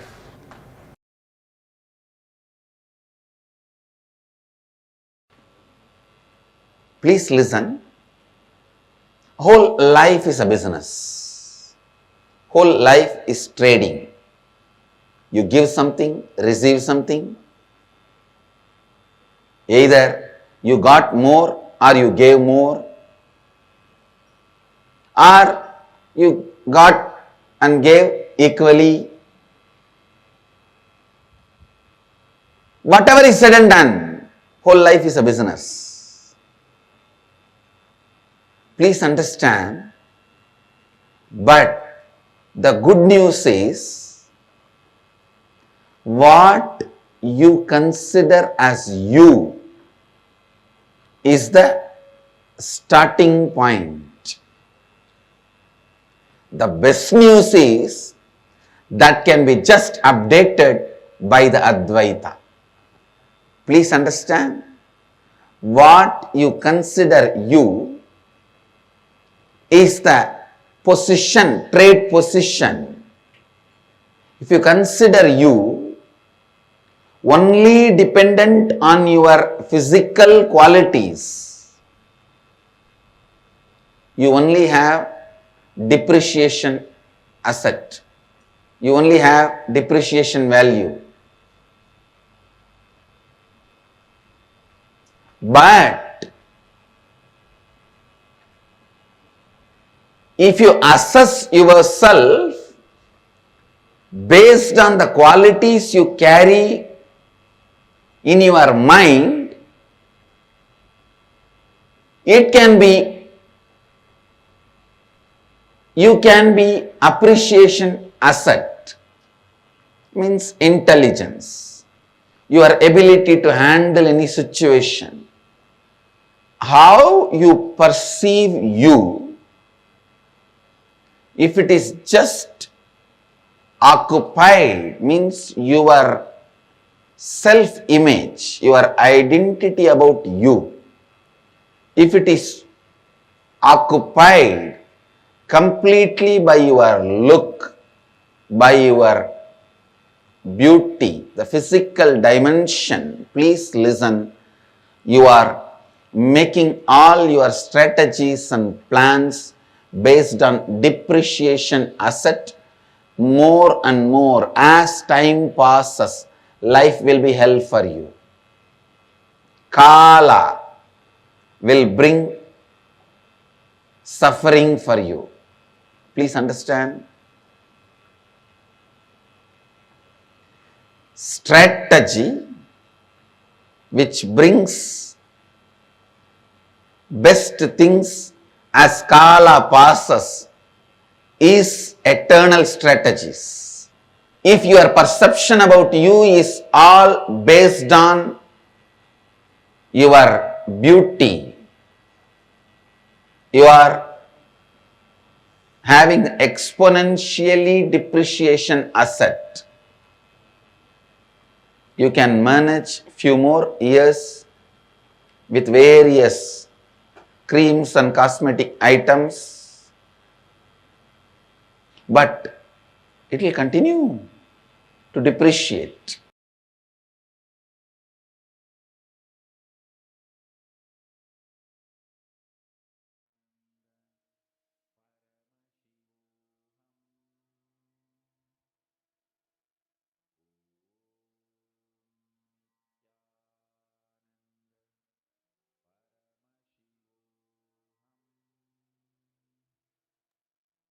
Nithyanandam, this exact experience, this Samitra Samadhi, is what all of us are going to be experiencing. When we live, see, we learn the physics, chemistry, biology of Guru-disciple relationship, and Swamiji beautifully revealed to us how the physics of Guru-disciple relationship is just living around the master. And in just a few more minutes, all of us are going to be experiencing the powerful, one of the most on-demand darshan, or the most awaited darshan and favorite of so many, which is the Shukra initiation. It is actually the initiation, the forms of Paramashiva, the various different dimensions as Guru. Deva Guru Brahaspati, Asura Guru Shukracharya, and Adi Guru Dakshinamurthy himself, manifesting through one form, the Nijavatara, Swamiji, our beloved Guru. This is what is the darshan we are going to be experiencing today. And this is one day that so many people just want to somehow be in this darshan, because this Shukra initiation is actually usually the concept of Shukra, where you would have read in the stories or you learned it. You'll always feel like Shukracharya is shown as if he's evil, he's bad, he's Asura Guru. It's only Swamiji who redefined and literally gave us the reality, the real revelation of who is Bhagavan Shukracharya. And Swamiji himself channels Shukracharya also through Swamiji, embodies, manifests him through Swamiji's self and showers us with any boons we ask. We all watched the series of videos where Swamiji had revealed to us as to who is Bhagavan Shukracharya and how Bhagavan Shukracharya manifested and how he gives us any boon, whatever we want to ask for. Deva Guru, Brahaspati, who is the Guru of all the Devatas. He will grant anything that you ask right, meaning you want to, let's say, build a temple. You want to be very integrated and be successful in your career. You want to be highly integrated to something. All that, anything that's right. Bhagavan Brahaspati would grant. Deva Guru Brahaspati would grant and shower you with those blessings. Whatever you ask, which is like not morally right, not socially right, all those, whatever you ask for, all those, Bhagavan Shukracharya, he won't judge you, he won't demand something from you. The moment you just have simple integrity, that's all. No need of anything else. It can even be what you think, oh my God, I have one more affair. I want to work it out with this person. I already have one spouse. I want one more. Even those which socially not acceptable, morally not right, anything which is beyond social, moral, everything, Bhagavan Shukracharya showers you with it. And that is the darshan today we are all going to be having. The darshan of Bhagavan Deva Guru Brahaspati, Asura Guru Shukracharya, and Adi Guru Dakshinamurthy, who not just grants you the boon, he liberates you from all these patterns, suffering, everything, and gives you enlightenment itself. Today we are going to be having all the three of their darshans. During this time, we request all of you, go on posting whatever you want. Understand? This is one of my, whenever this darshan comes, I feel extremely grateful. The compassion of Swamiji. I mean, giving us all that platform where one, he doesn't aim. Normally, it says Swamiji never judges anyone. Is one being who never gives up on you, even when you give up on yourself. Forget what others giving up on you. So many times, even we give up on ourselves. There's one being who is Paramashiva himself, who has come down and never gives up on us, no matter what. Does not judge you. He knows you much more than you know you. Despite of that, despite knowing all the great parts of you, all the worst parts of you, he never judges you. And this Shukra initiation is a way how Swamiji is giving you again the assurance, hey, don't worry, I will not judge you. And in a very, very compassionate way, opening himself up and showering us with the boons, showering us with the blessings.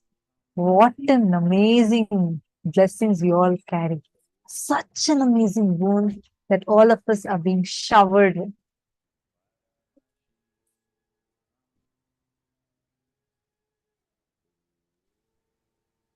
Each of us that are sitting here today, through this one initiation, Swamiji is literally going to be, you don't need to feel afraid. You don't need to feel worried. You don't even need to feel like, oh, will this be accepted? Is this okay to ask these?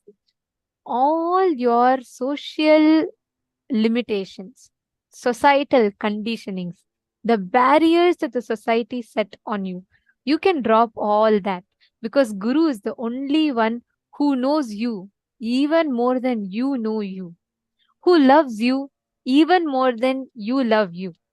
So you can be yourself to the Guru and you can ask any boons you want today. Even if it's something very personal that you want to post, you can post to the direct ID called Nayana Diksha. You all can post to that ID. All your boons, everything will be personally blessed by Swamiji himself. Swamiji himself will be seeing it and he himself will be blessing. Every one of you that are sitting here, understand, just by connecting to this form, this initiation today, just by receiving this initiation today, all the limitations that you have set unto yourself, everything will completely be freed and you will experience that breakthrough. And today, you will have such a don't underestimate the power of Bhagavan Shukracharya. When you ask, he really does it. Some of you are asking if you can repeat the boons. Yes. If you have asked last time and again you want to ask, you can ask. There's no necessity that you have to. But if you want, you can go ahead and ask. And if you want some boons, like for example, you feel I'm asking something that I don't feel it's morally right, but I want blessings for it. You can specifically put Bhagavan Shukracharya, I request you to grace and shower me with this boon. You can directly even put which dimension of Swamiji that you are asking the blessings to, you can put it. And the way Swamiji explained, right? See, many times you will see how irrespective of what what kind of things you're doing, irrespective of what effort you put for it, the results that are showered upon you, it is something else altogether. All that is like literally receiving the Shukra quota of Swamiji. And it is this Shukra dimension, showering you, showering you, showering you. And Swamiji's opened that up, that dimension up for whole humanity to experience.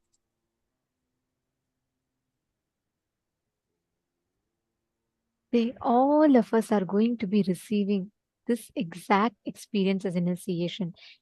When Paramashiva is asked by Devi Parashakti that who is it that you bow down to? Paramashiva beautifully tells, it is the Guru that I bow down to. There's one of the most beautiful statements, revelation from Swamiji, which shows what is the importance of Guru. See, Paramashiva, when he has to do the creation, Srishti, he does it as his manifestation as Brahma, Parabrahma. When Paramashiva has to do the sustenance, the sthiti, when he has to maintain the whole universe, he manifests as Parandhama and he does the whole sustenance of the universe. When Paramashiva has to rejuvenate the universe, he manifests as Aghora, his Aghora dimension, and he rejuvenates the whole universe. When Paramashiva has to put all the beings into delusion and pull them out of delusion, he manifests as Ishana and does the whole thing. But when Paramashiva has to give liberation, he has to come down as the Guru and he has to assume the physical form to give liberation. That is the significance of Guru. For Paramashiva to give liberation, he has to come down in that physical form, walk the planet Earth to give the liberation. That is what is the happening, the significance of Guru. Today, all of us are blessed to be receiving this very initiation from Swamiji. Forget all your notions, forget all the limitations. You don't even need to worry about, oh, can I ask this, can I ask that? Guru, the manifestation of Paramashiva himself, he knows us much more than we know us.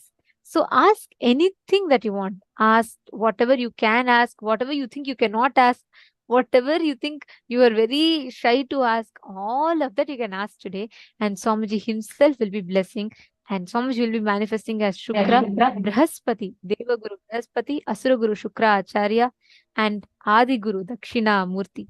Actually, if you have lived around Swamiji, definitely you would have noticed this.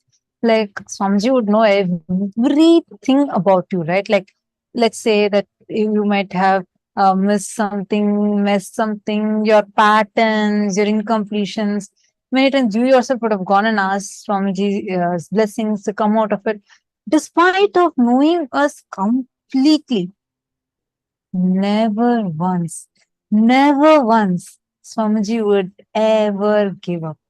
Never ever he gives up on us, and not just does not give up, the kind of the vision that Swamiji would carry for us and the way Swamiji would empower us would be, and like shower us, despite of knowing us completely, knowing our flaws, knowing our incompletions, knowing our patterns, knowing the kind of thought currents we might have had. Despite of all of this, Swamiji still loves us. Exactly. That is this Shukra dimension. He doesn't judge you.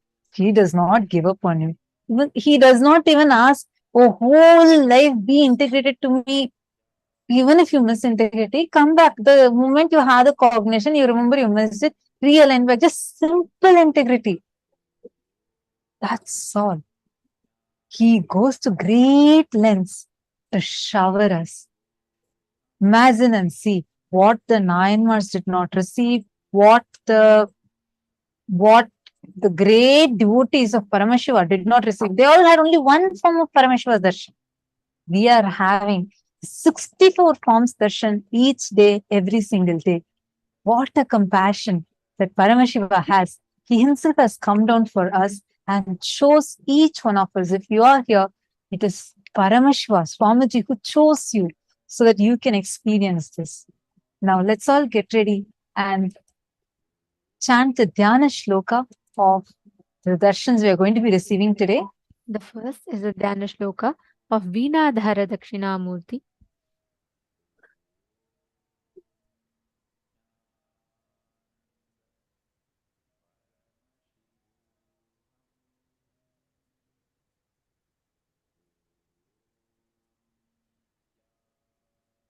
Veenam karaiv pustakamakshamalaam bibhranamabhra bhagalam varadyam Phanindraksham munibhiv shukadyaihi sevyam vatadah kriti nidamide. The next is Yoga Dakshinamurthi. Bhasmavya panduranga shashikaladharo jnana mudrakshamalaam Veena pustakair viraja rakta kamaladharo yoga pattabhiramaha Vyakhya pithe nishanno munivaranikarai sevyamanav prasannaha Savyalah kritti vasa satatamavatu Dakshinamurtirishaha. The gods, the demons, Kinnaras, Kimpurushas, Pramathas, the followers of the Paramashiva serve Sri Dakshinamurti, who sits comfortably under the banyan tree. He is also called Vyakhyana Dakshinamurti. His body is smeared with vibhuti, sacred ash, crescent moon on his twisted hair, the Jata Juta. His ornaments are snakes, and he is wearing tiger skin. He is having 4 hands, and his seat is called the Vyakhyana Peetham, the lecturing pedestal. He is being worshipped by all his subjects. He is pleasant and peaceful. He is facing all his disciples. The right side from the bottom, his hand shows the Jnana Mudra, Akshamala. On the left side, he holds a book and Veena, the musical instrument. On the right side of him, the great rishis, Chamadagni, Vasishtha, Bhrigu, and Narada are standing. On the left side, Bharadvaja, Saunaka, Agastya, Bhargava Munis are standing. The demon called Apasmara is under his feet. Dakshinamurthy is the ruler of all the universes, whose embodiment of peace and compassion. All aged rishis say that this form of Paramashiva is called as Vyakhyana Murti. He graces and protects all of us. The next is Vyakhyana Dakshinamurti. Om Maunam Vyakhya Prakatita Parabrahma Tattvam Yuvanam Varshishtham Te Vasadrishi Ganairavritam Brahmanishthaihi Acharyendram Karakalita Chinmudramānandamurtim Swatma Ramam Mudita Vadanam Dakshinamurtimide Chitram Vatatarormule Vriddha Shishya Gururyuva Gurostu Maunam Vyakhyanam Shishyastu Chinna Samshayaha.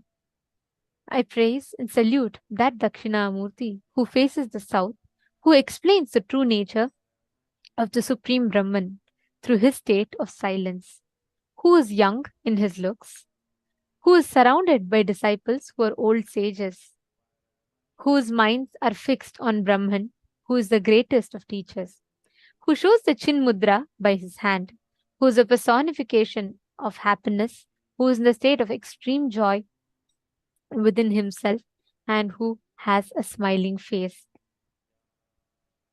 Today, all of us are going to be blessed with this very forms of Paramashiva. As Adi Guru Dakshinamurti, Swamiji is going to be gracing all of us with the ultimate initiation, ultimate darshan as the Guru, Paramavatara of Paramashiva. Like Swamiji beautifully tells, right? God is the state of Guru. Guru is the statement of God. And for us, God Himself has come down as our Guru and to make us all realize that we are God. I request each one of you that are excitedly sitting, eagerly awaiting today's darshan, take a moment, post on your social media platforms. You all can go to Facebook, Instagram, and Twitter. Take a moment and share how do you feel being here? What is it that you're really looking forward to experience in today's darshan? Take a moment and please post it on the Facebook. And we also want to request all the participants, do not spam the chat, meaning, see, Swamiji himself is reading every single message and blessing each one. You'll actually receive transcribed responses directly from Swamiji. And this, we are live across so many social media platforms, and we are having over 10 different Zoom rooms through which so many thousands of people are watching us right now. Swamiji is attending to every single one, every one of our prayers, and we request all of you, make sure you do not send the same message multiple times. You can ask how many ever number of boons you want. Swamiji himself will respond to you. Just make sure you are not repeating the exact same message multiple times, as even you might be missing it out. You might miss out the responses from Swamiji. So every one of us are having the greatest boon, directly receiving the blessings from Paramashiva. Let's get ready now.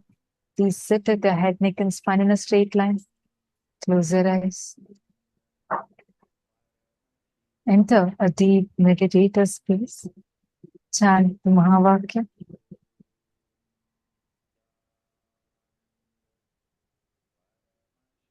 Please chant the Mahavakya. Ananda Spurana of Paramaśiva.